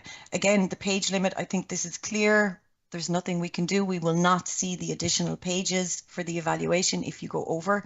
The ethics and security, they're based on your self-assessment. So prepare this section carefully. I added a link here to a seminar which was at the R&I Days last year on tips and tricks for writing your proposal. So that completes the slides from my side, I think. Now, if there are any questions before you break for lunch. Yes, Switzerland is eligible as an associated country. Once the call closes, how soon will applicants be informed about the results? So they're approximately 3 months after the call closes, we will be informing the applicants. And how long can a proposal remain on the reserve list? So this really depends. I mean, there is a pocket of money that's available for the widening actions. So we try and keep all the reserve lists open for as long as possible until we see if we have used up all the budget for one particular action or not, because we can move the money between the actions. So it could be up to a year, I would say.